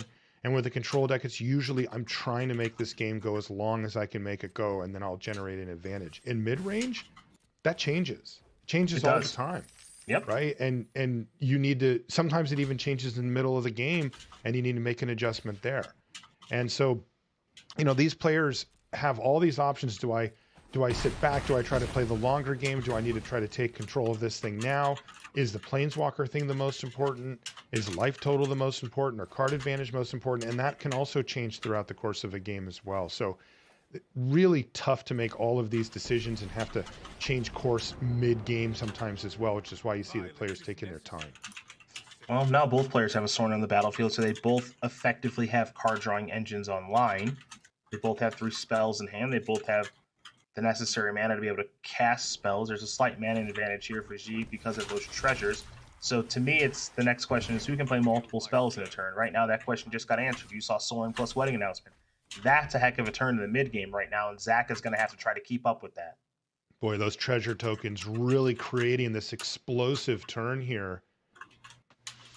With 7 mana having been spent, this is a big move for G. G is saying, I am going to assert dominance here, right? I'm going to say, I'm minusing my Sorin. I'm going to be pressuring yours. I've got Wedding Announcement out there to either generate some cards or bolster my board state further. And I'm going to burn my 2 treasure tokens here as well. Like, I'm in. This is me on the board. What do you got? Also, Reflection of Kiki-Jiki, extremely threatening in these decks. As we see the City Soccer Connoisseur. Now, Zach does not know about that, although he will now. Yeah, he's going to know right now. See the hand here of City Soccer Connoisseur and Triumphant Adventurer. And that selection is really easy. Really easy. Probably a big part of the reason why he decided to lead with Valky was that information. Because if G gets to play City Soccer Connoisseur and then copy it, it is a disaster for Zach. And he may need to just take out the Reflection straight away. Yeah, Vanishing Verse has some targets here, folks. You got Reflection of Kiki-Jiki, Sorin, and Wedding Announcement. And it looks like it's going to be the Planeswalker that's going to bite the dust. So we'll see if that decision. We'll see if that decision ends up being right. Yeah. I mean, not that he had like great options, but leaving a Reflection of Kiki-Jiki on the battlefield, there's a blood token over there. Like, this is some scary stuff if you're in Zach Dunn's seat.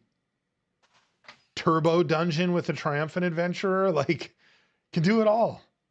Yeah, you definitely can start climbing through that dungeon a lot faster than expected. That's a really good turn for Zach. I mean, kind of gumming up the battlefield a little bit. You've got a 3/4. Because Wedding Announcement transformed. So, you've got a 3/4, 2/2, a 3/2, a Sorin all on the battlefield. Yeah, those last 2 turns for both players were very assertive. So I'm going to swing back that advantage back over to Zach here and see, because mid-range matchups are swingy, that advantage bar could swing back the other way, depending on one blood token. One blood token can change everything.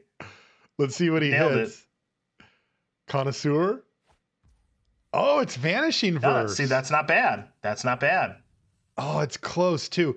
It's so close. Yeah, because he'd love to be able to take out that flyer and then just kill Sorin, kind of getting a 2-for-1 in a way, but he's not quite there. So I think what he's going to do is copy the adventure here, perhaps, and maybe try to encourage Zach to throw away a creature to protect Sorin, something along those lines. Sure, get a little value that way. And then he can just Vanishing Verse anyway. Let's see what he does.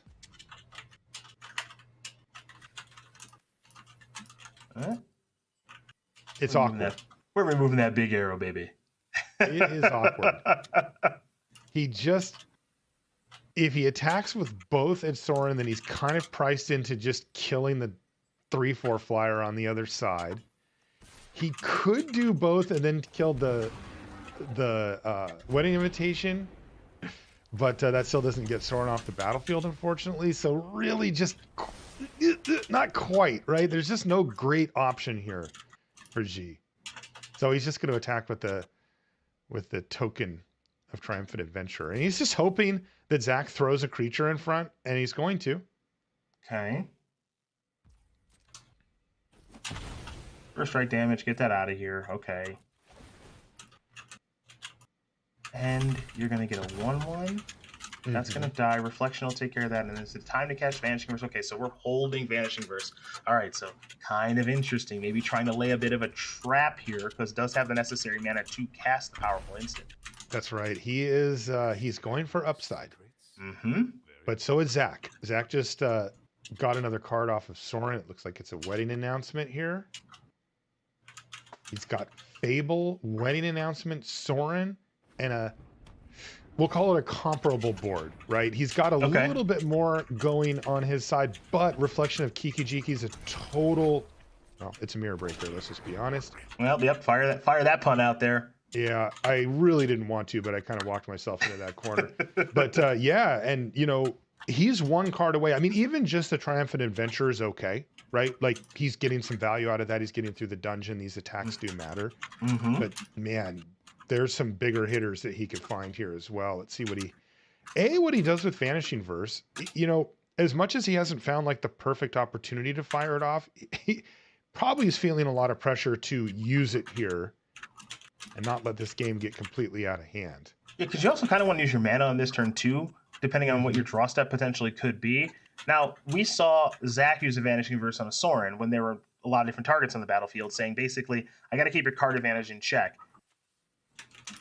G had the opportunity to do the same thing, chose not to, leads me to believe that doesn't want to target Sorin. Maybe you want to target Wedding Announcement because it's cranking out 2/2s. And okay. So this does give him the city, the Connoisseur. Yep. Combo with the Reflection. Ooh, boy. Oh, and there's Lise off the top of the library. That's a draw step. He's got a lot of things to handle here, though, because one of the issues that he's going to face is he's got the soft lock set up where you play the Connoisseur and then you can copy it on your opponent's draw step and take away whatever they got. So they have to draw an instant to do anything. But Zach is drawing 2 cards a turn off of Sorin. So as long as Sorin's on the battlefield, that plan doesn't look quite as good. Well, I guess step 1 then, Marshall, is let's get Sorin off the battlefield. Ooh, it's dungeon time. To the Goblin Lair we go. Oh, but wait, there's more. Now, into Turbo Dungeon. Yes. And it certainly matters here as well, especially if he can get one more counter on that flyer or just get rid of the opposing one. But the City Stalker Connoisseur is going to be quite amazing next turn, as not only does he have that combo, but if he wants, he can also just copy it and start sending Death Touchers in at Planeswalkers and stuff. That also works well. Oh, Wandering Emperor here for Zach. Oh man, we are really just unleashing the full power of these mid-range decks this match. Well, Wandering Emperor is an interesting draw because I think that might just have to kill Reflections of Kikijiki now. It's tapped. You get the opportunity to kill it. It's causing a lot of problems. It feels like that might be the best place to go. I'm not entirely sure about that. You know your opponent has City Stalker Connoisseur in hand too, so you know this is not going to be in your hand for a very long time. I mean, this is swinging. I mean, I've been moving this advantage bar up and down and all around. I got to say advantage G right now. And, you know, I got to say, the way that this has played out, things are kind of evening up here, right? Like, as that advantage bar goes back and forth, we're more towards the middle now than, you know, in prior turns. And I'm looking down at the clock here for G. And yeah, we're under 4 minutes. 4-minute mark here, Cedric. At what point does this start to become very concerning? Because right now, let's just call this board state even, right? One player is probably a bit ahead than the other, but it's not like either player is about to win the game. I agree.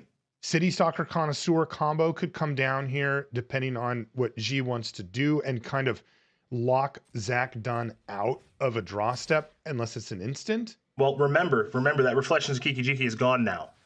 Oh, it died. Okay, cool, yeah, cool. Wanderer took care. Wanderer exiled that, so the lock aspect of things no longer an option here for G. Thank you for that. I did miss that, but still.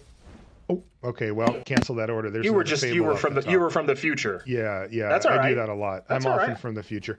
But the point being here is that things aren't really going anywhere quickly, and now we're under 3 minutes for G. Yeah, I mean, we're in a slog. I'm nervous if I'm G. I'm gonna bounce for a little bit. I think I'm gonna go take a nap. Just doing Alrighty, buddy. I'll catch you later. Play by feel. Throw stuff on the battlefield. Hope it were like. This game isn't going anywhere, right? Like, well, it's starting to open up a little bit here for G, right? Because it really depends on what Zach draws, and Zach's draw that turn wasn't, in my opinion, exceptional. It was fine. So you know, you see, Wedding Announcements are going to trigger, make a couple of 3/3s. That's pretty good. We're going to see this trigger get these things out of here. Okay, Aganjo, maybe that rears its ugly head as far as the channel is concerned. And wedding announcement being on the battlefield is going to generate more stuff, and there's a blood token. I do think that G is ahead a little bit here.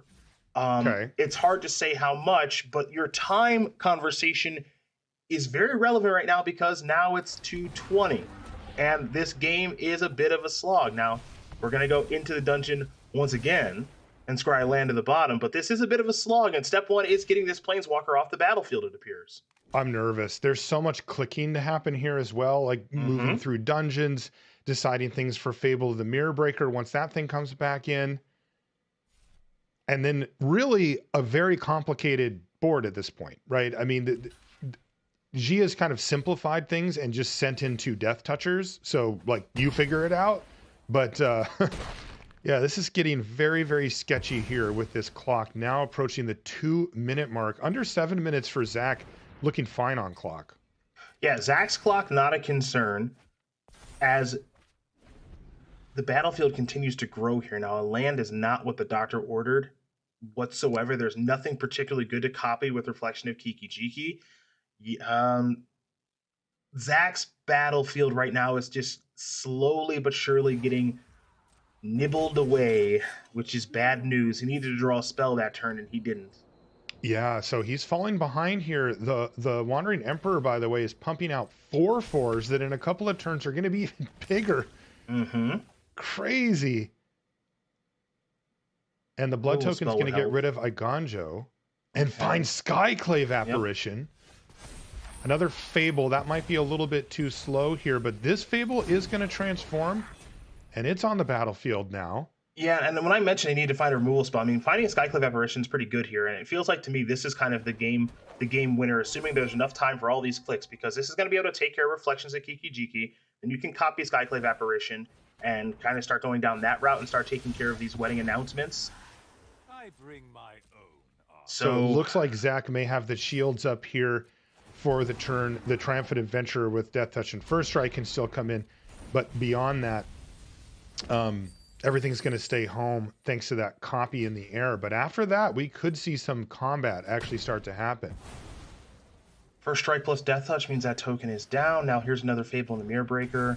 That's going to make another one of those Knucklehead Goblins. Okay. And those are 3/3s, by the way. Yep. So now it's just, kind of, okay, just play stuff.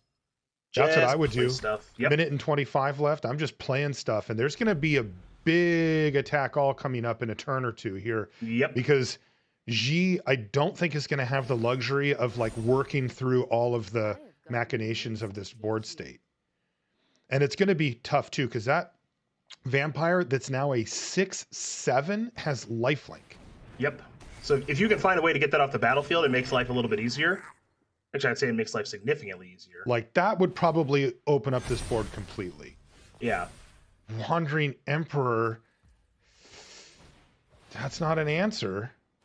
Okay, so he wanted to keep that. Okay, so discard nothing, make a blood token. Wandering Emperor can't be played this turn. Triumphant, okay, can go over that way. Remember, these have Death Touch. Gonna venture in the dungeon. I mean, that's more. Oh boy, it's another card too, because this is a double dungeon trigger here. So we'll get into draw card territory as we approach the 1 minute mark here for G.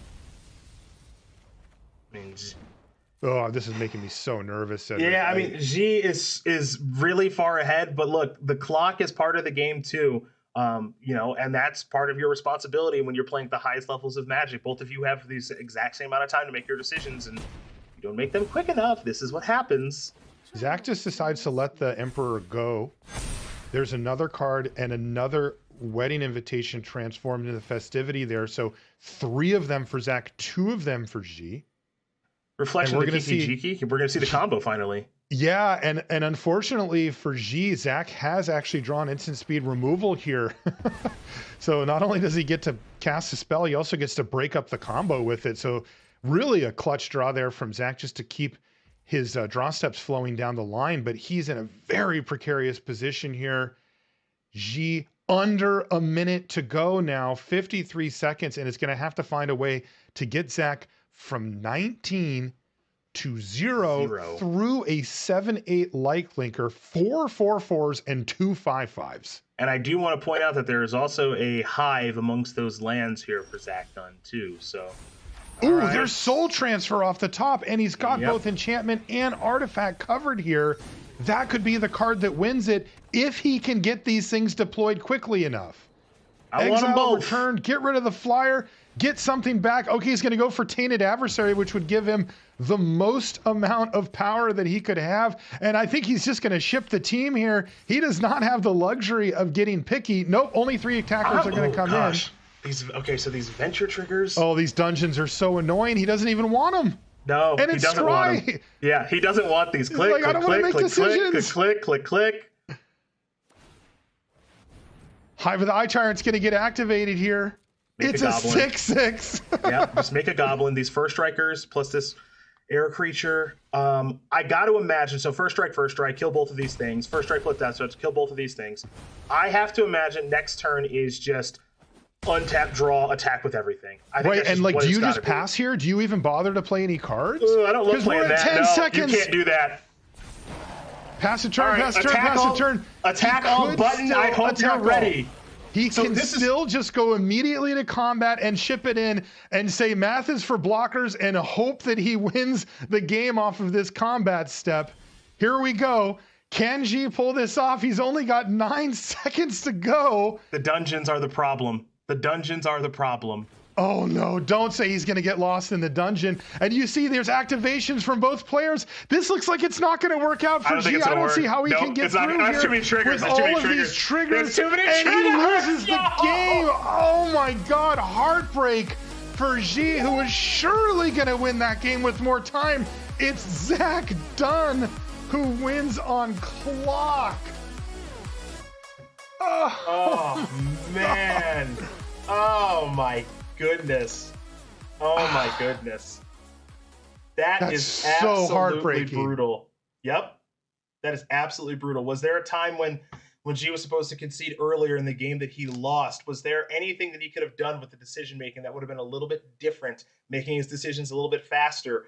All that stuff. You can, I mean, look, it's easy as a spectator to say right now, oh, it's the animations, all this other stuff. No. Because guess what? Zach Dunn didn't run out of time. Right? That's right. So it's very easy to say, oh, it's the program, it's all these other things. That's not what it is at all.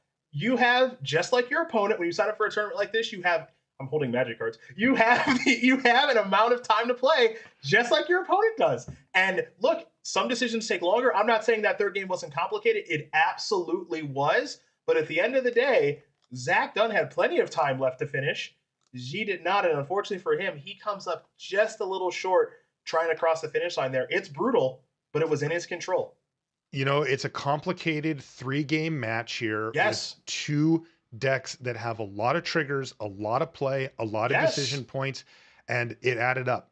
And it added up to be just a little bit too much for G there, as he couldn't quite get that last combat step off, which looked like it would have given him victory if he just had a few more seconds. But this time, it wasn't to be. Now, the good news for him, that was our upper semi, and we're double elimination, so he's still around in the tournament. Is very good news. He's going to have to gather himself, get back ready to battle here after a tough loss. We're going to be back with more right after this break.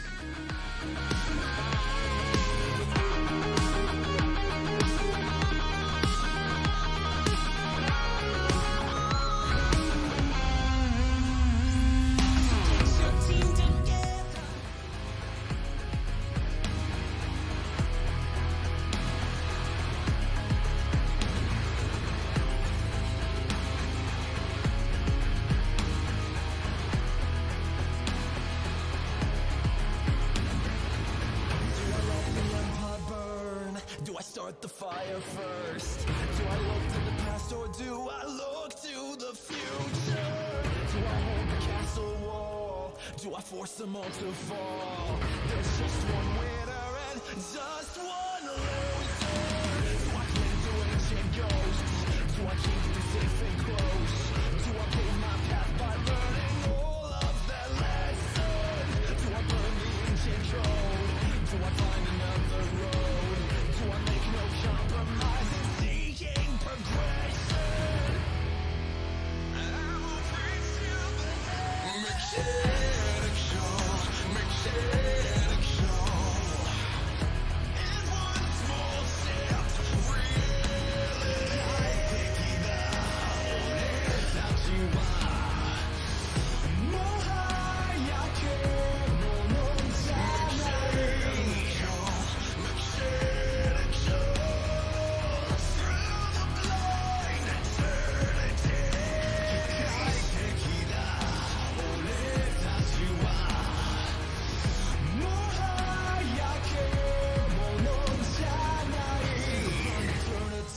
face.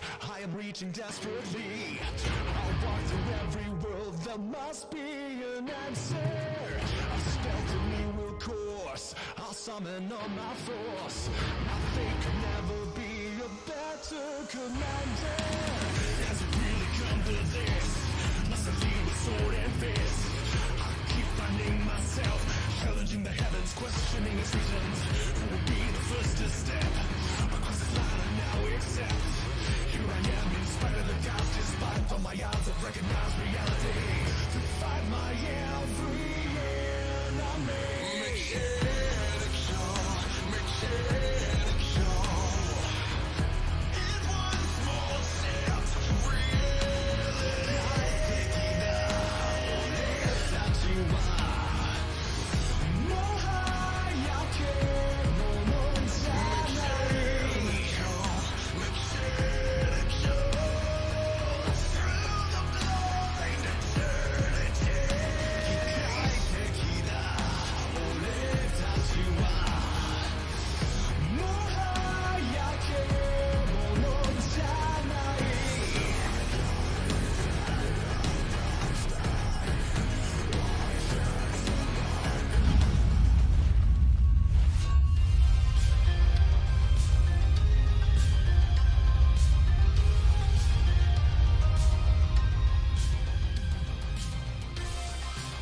Hey everybody, welcome back to coverage of the Neon Dynasty Championship. We are in top 8 mode today. Welcome to the news desk. Maria Bartholdi joined by Corey Baumeister and Riley Knight. Let's take a look at our bracket to find out what we've already seen so far today and where we have yet to go here in our top 8 in double elimination alchemy, by the way. So if your favorite player has already lost, don't worry. They're just chilling out down in the lower bracket. They'll have another chance, albeit a much harder road to get to that final championship match. We'll have to do a lot more fighting, but it is possible. Corey, what's been the highlight for you so far this morning?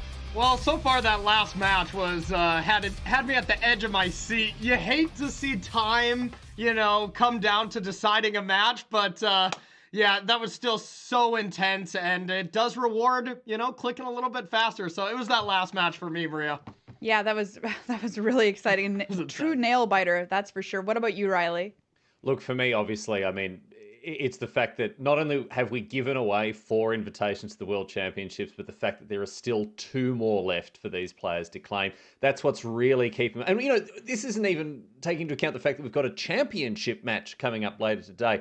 There's just so much on the line today. These top 8s, with double elimination, we get to watch Magic all day long, and every match matters, whether it's something where we see someone qualify for the World Championship or drop into the lower bracket or drop out of the tournament altogether, or, as I say, at the end of the day, be crowned a champion.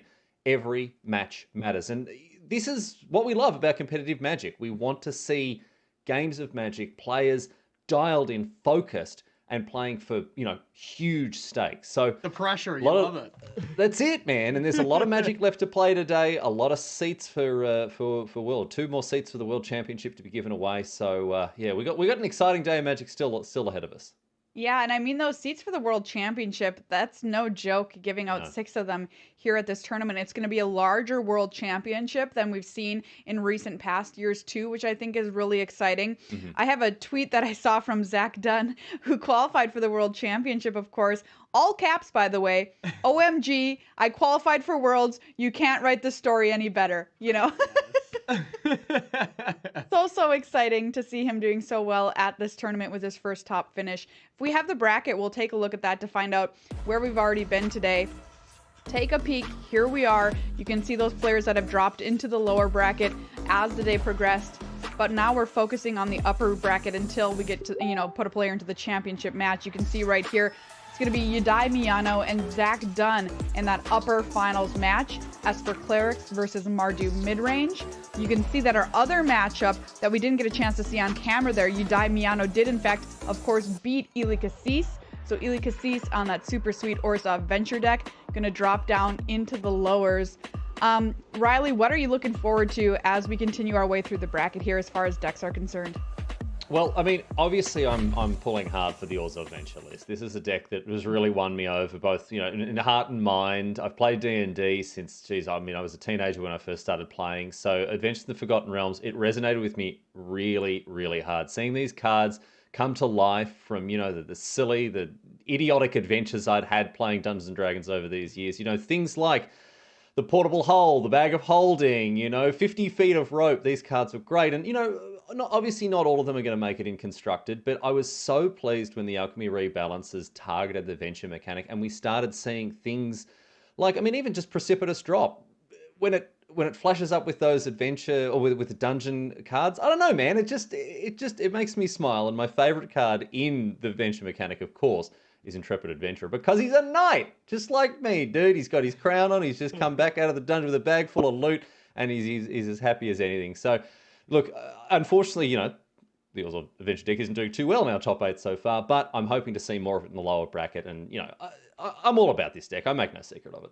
Yeah, I think we're going to be seeing it all over the ladder as well. Corey, which deck do you have your eye on in this top 8? You know, I really like the Grixis mid-range deck. You know, I played some games with Jim in preparation for this deck, and Kaito Shizuki is one of my favorite cards out of Kamigawa and Neon Dynasty. I love Planeswalkers that draw you cards, and, you know, 3-mana Planeswalkers. Wait, what? I know, Maria. I know that is blasphemy here, but that deck's just really cool. There's nothing better than casting a 2-drop into that Planeswalker and just drawing a card every single turn. Even like we saw, you know, from Jim Davis, and something we'll see a little bit later in this segment.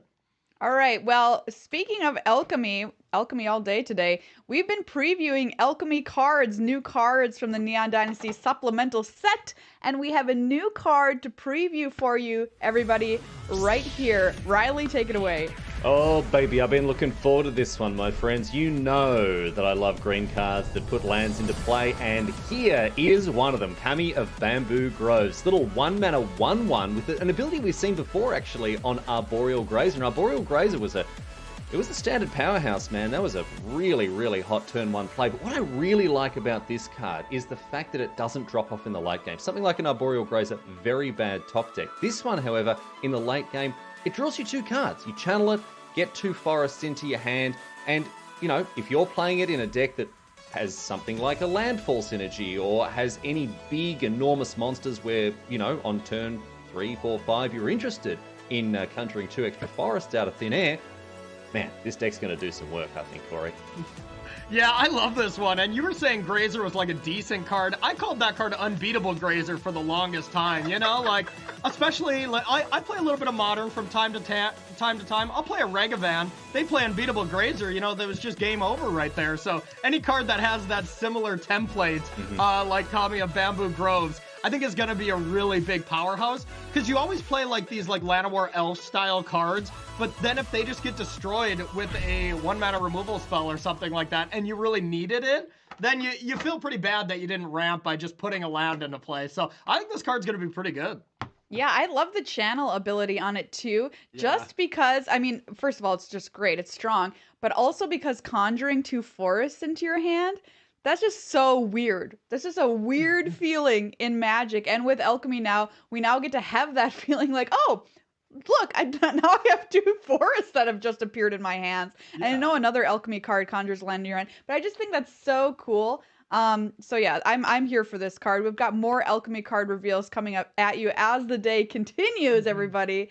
So yeah, we've got plenty more coming up. We're going to take a look inside now, the Jim Davis and Ely Cassis upper quarterfinal match. Corey, you were watching this for some cool stuff. Yeah, no, I checked it out, and we got a nice little breakdown. So let's check out this little clip here. Some fun stuff happened in this. So starting off, this was the first game. Ely Cassis top decked that Precipitous Drop that you were talking about, and it just came in handy here. It's a 2-for-1 removal spell. We see where you get to draw a card off this. I mean, come on. A removal spell that gets to draw a card. Let's run the clip. We saw a Ganjo top decked, and that really kind of put the nail in the coffin because it was able to deal with Hive of the Eye Tyrant from Jim.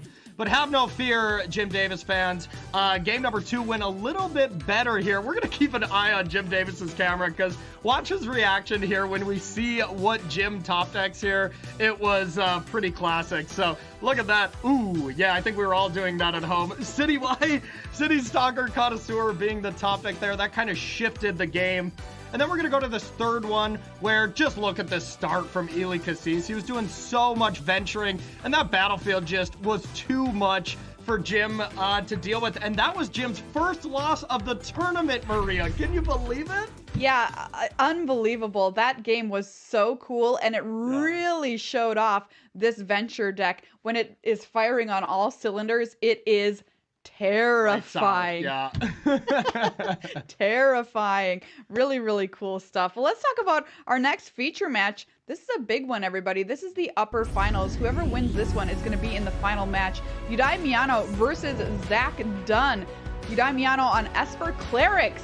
I did not think I was going to be saying that this weekend. Versus Zach Dunn on Mardu Midrange.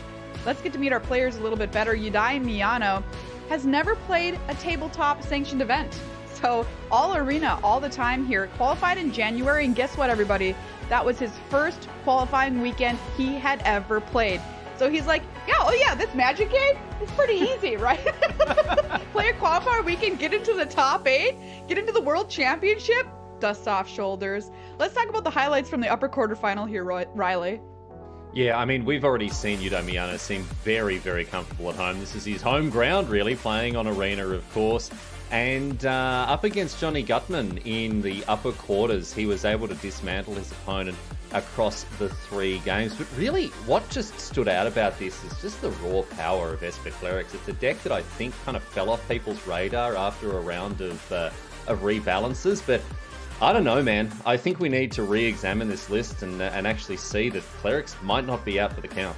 Yeah, it is proving its worth here in his hands this weekend. Here's a look at the competitor, Zach Dunn, running Mardu Midrange. First top finish here for Zach Dunn. Was really excited after finishing so well on day number 1. Turns out day number 2 didn't go so shabby either there for Zach. Let's take a closer look at these decks. And like Riley said, Clerics here in the top 8, I thought this deck was, gone from the metagame. Yeah, no, definitely not gone. And we're talking about the rebalancing of the cards here. The Inquisitor's Captain used to work even more powerfully with this deck. You could Inquisitor Captain into Glasspool Mimic over here, and that would copy the Captain. You'd get to do it all over again. We rebalanced that so it'd be a little less powerful, but here we go. This deck is still doing its thing. Tribal aggro showing off its stuff. And here's Zach Dunn's Mardu midrange deck that we just saw a little bit ago. Some of the really important cards are going to be cards like Skyclave Apparition. We're going to want to really see Vanishing Verse and, of course, Portable Hole as these pieces of removal to stop these tribal cleric decks from just snowballing. As you get one cleric, it makes the other creatures better, and then better and better and better, where if you don't kind of cut the legs off these clerics, they really just become way too powerful. Cutting the legs off Clerics. What is this? The 1200s? Anyway, Riley, who's your prediction for the winner here? Oh man, look, I hate to do it, but I actually am going to go for Zach Dunn. I do like the Clerics list. I'm a sucker for a life gain deck at the best of times. But there's something about this kid that really has enamored me, and I think he's going to go a long way. I think he's going to find himself in the championship match. Zach, go, mate. Start firing on all cylinders. Your time has come. All right, Zach, done for you. What about you, Corey? Just my years of Magic experience, I guess you could say, is that mid-range decks always take advantage of creature decks pretty well. So I'm going to go with Zach, but Alchemy is so different that I think I need to rebalance my own brain and get that thought process out of here. So. Yeah, as a creatures player, I know that I would be very scared going up against Zach Dunn if I was playing a deck like Clerics, which is more my speed. So I'm going to pick Zach Dunn. I think he's got the upper hand here in this matchup. Really excited to see what he does also with the future of his career here in Magic the Gathering. The upper finals are coming up next, everybody. Our players are getting prepared. Whoever wins is going to the championship match. So you don't want to miss this one.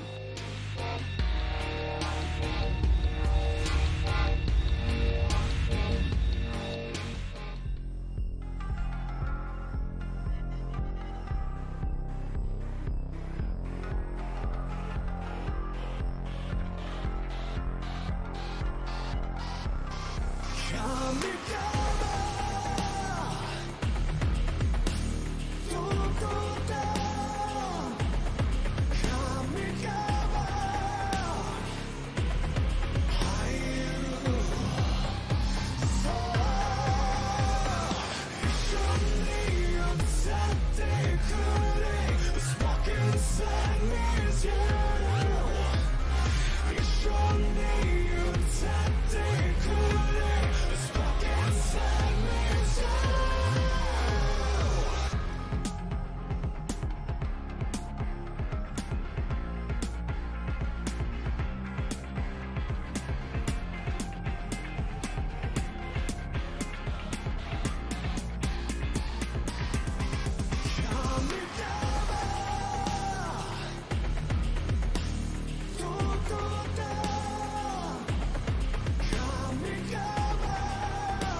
Welcome back to coverage of the Neon Dynasty Championship, everybody. We are in the upper final. One of these players is going to be, potentially, our champion, Mani.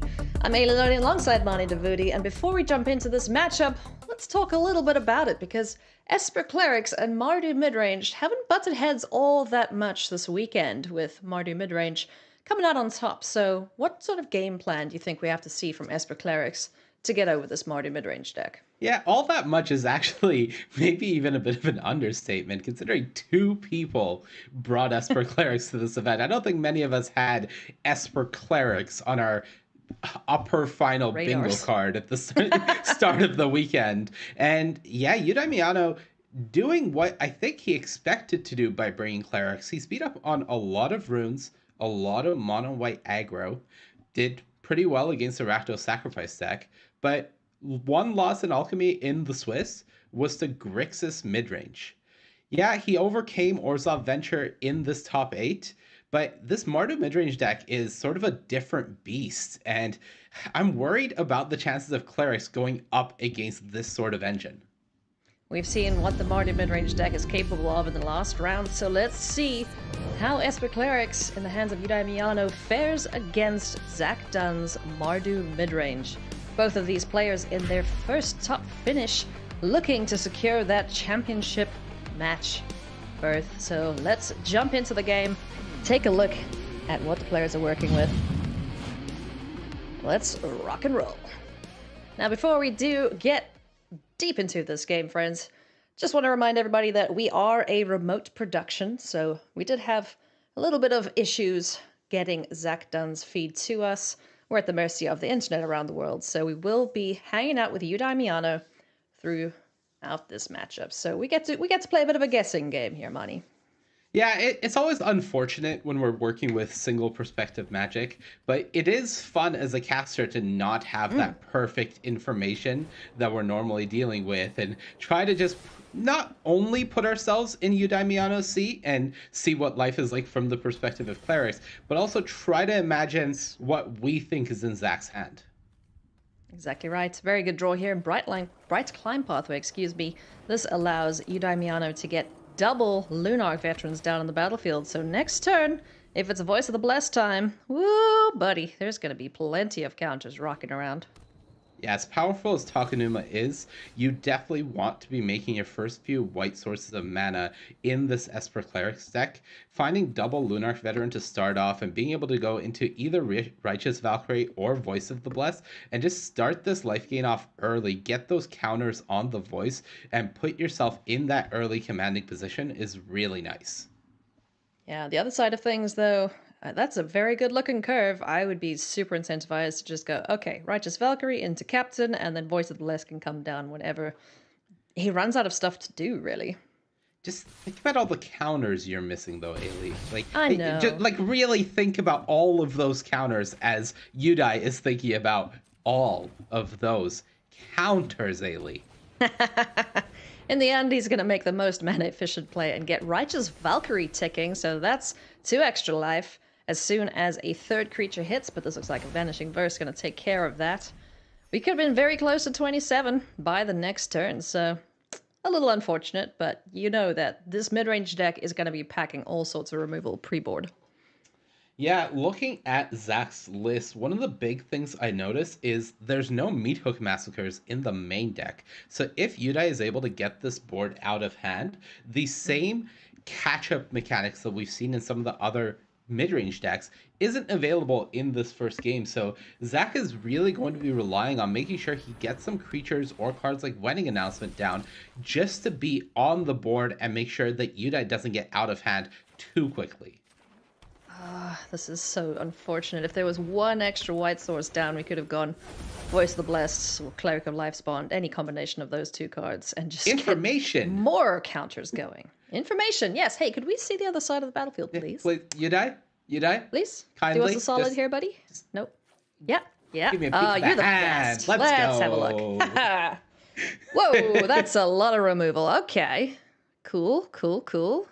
Okay, that's a lot of removal. I don't know if the adventure is doing particularly that much against this Voice of the Blessed. So I think getting rid of the bigger Death Touch creature and just going, all right, I'm going to try to go wide on this board. You can 1-for-1 me with those Vanishing Verses. I don't really care about this adventurer.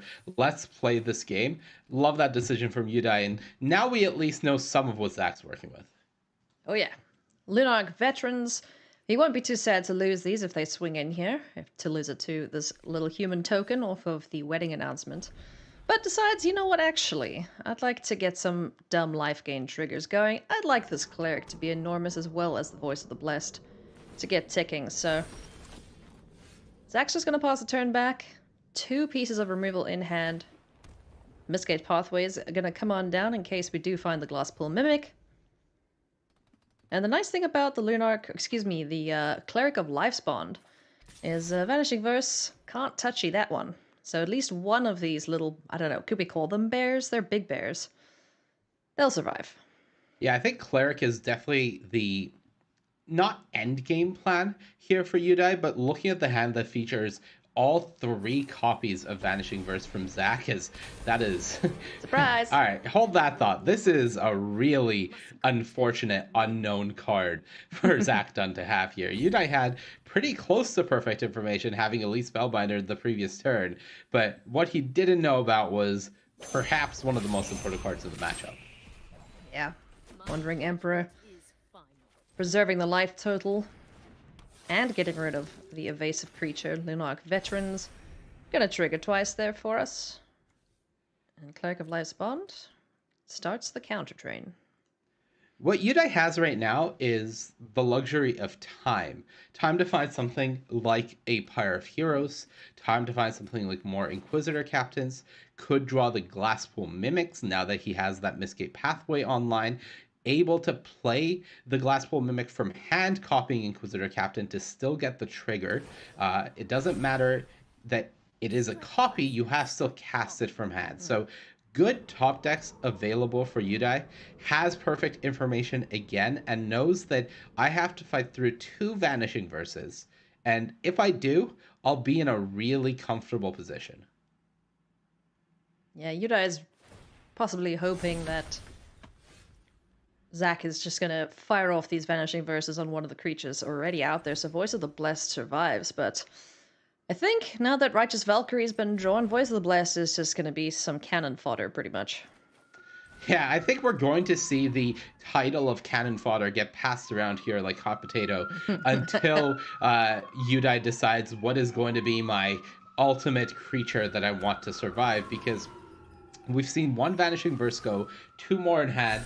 After that, the only real removal that Zach has available are the Wandering Emperors and 1 Power Word kill. So fighting through this removal bit by bit is going to be really good for Udai. Just has to hope the top of the library behaves now for him. Like you mentioned, another Inquisitor Captain, a Glasspool Mimic. Provided this one doesn't die, would be a real nice find for him too. As it stands, the 2 2/2s can jump in the way here of the captain and get this creature off the battlefield. Yeah, Udai doesn't really have a good all-out attack available to him. Even if he was to attack with everything and Zach didn't use a Vanishing Verse, the Wandering Emperor would only be taking 1, so wouldn't be able to get it off the board.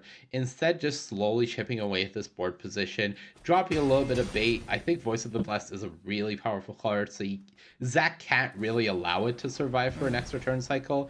And Udai knows that. This is all sort of part of the game plan there, as unfortunately that land, Udai was on the verge of just being off it there. Yeesh. Session-worthy discard there. Righteous Valkyrie getting taken. As we mentioned, unfortunately, no third white source to get that down. Yeah, and that's a conscious decision that Udai had made over a couple of turns. We saw him play that Grimclaw pathway on the black side just to be able to have a black land without being forced to play Takenuma. Was forced to play it anyways. Then the Mistgate pathway because he wanted to have access to a blue source, and this is not a bad draw. A powerful multicolored card here in the aura is a nice way to play around this Vanishing Verse. So definitely not overly unhappy to see that come off the top, but still, you have to feel like Zach Dunn is in a really nice position with that wedding announcement flipped. Wandering Emperor is still active. City Soccer Connoisseur has Death Touch to trade with anything. And there's even a blood token in case Zach's hand starts getting stale. Yep. Zach's certainly in a more commanding position, even though Udai almost has double the life.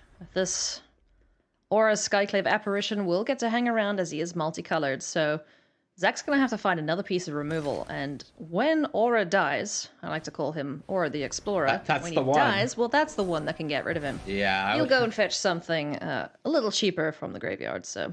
Unfortunately, though, Skyclave Apparition is the piece of exile that Zach Dunn needed there.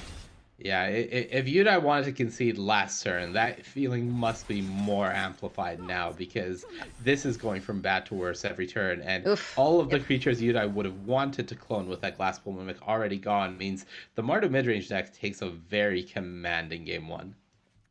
It does indeed. So let's take a look at the sideboard here as we're going to go into game number 2. Just a reminder, if you're joining us, this is the upper final.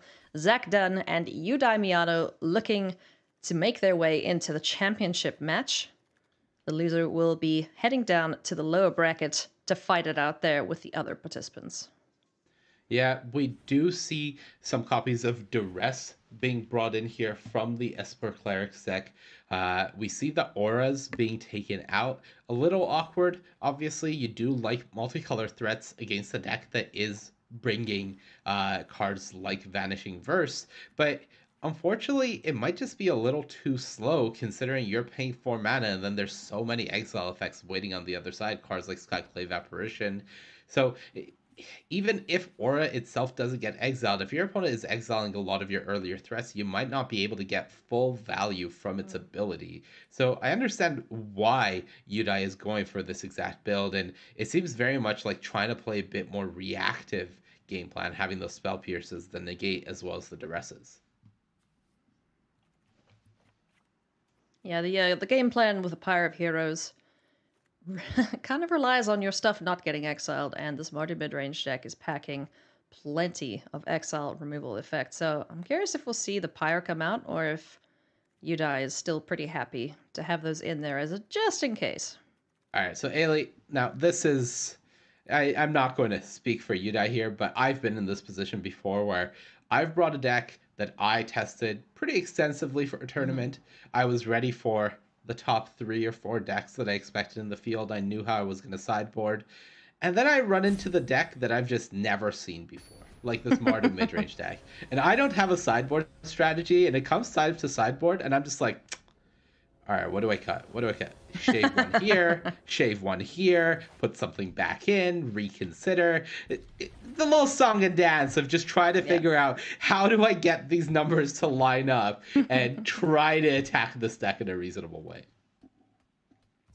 Yeah, it's difficult. I mean, from Zach Dunn's side of things too, I don't think anyone playing a midrange deck would have pegged an Esper Clerics deck to make it this far. You know, being only 2 copies of the deck of the tournament. You wouldn't even expect to face it, yet here we are, so... Adapt, improvise, overcome. Exactly. The nice part is, at least the Clerics deck has a pretty reasonable, streamlined game plan that you're used to testing against. It's very much like the white creature decks, just a little bit bigger. So you can at least plan to shift that sideboard plan a bit that way. But for Udai, it's just completely different, and this hand, not that bad. You see a curve. Yes, you're not getting any of the life gain shenanigans online, but the life gain shenanigans aren't as important against this Mardu midrange deck as just having access to resources, and Udai has had some really nice resources. Thank you for watching. We'll let you know what happens in the tournament further Boys on of the down Blessed the line. gets to live for the time being, but I've got a sneaky suspicion Zach Dunn's not going to let it get All right, have a good one, guys. Stay frosty out there. Yeah, I see you, bud. That negates no blue mana, though. And no blue mana, but he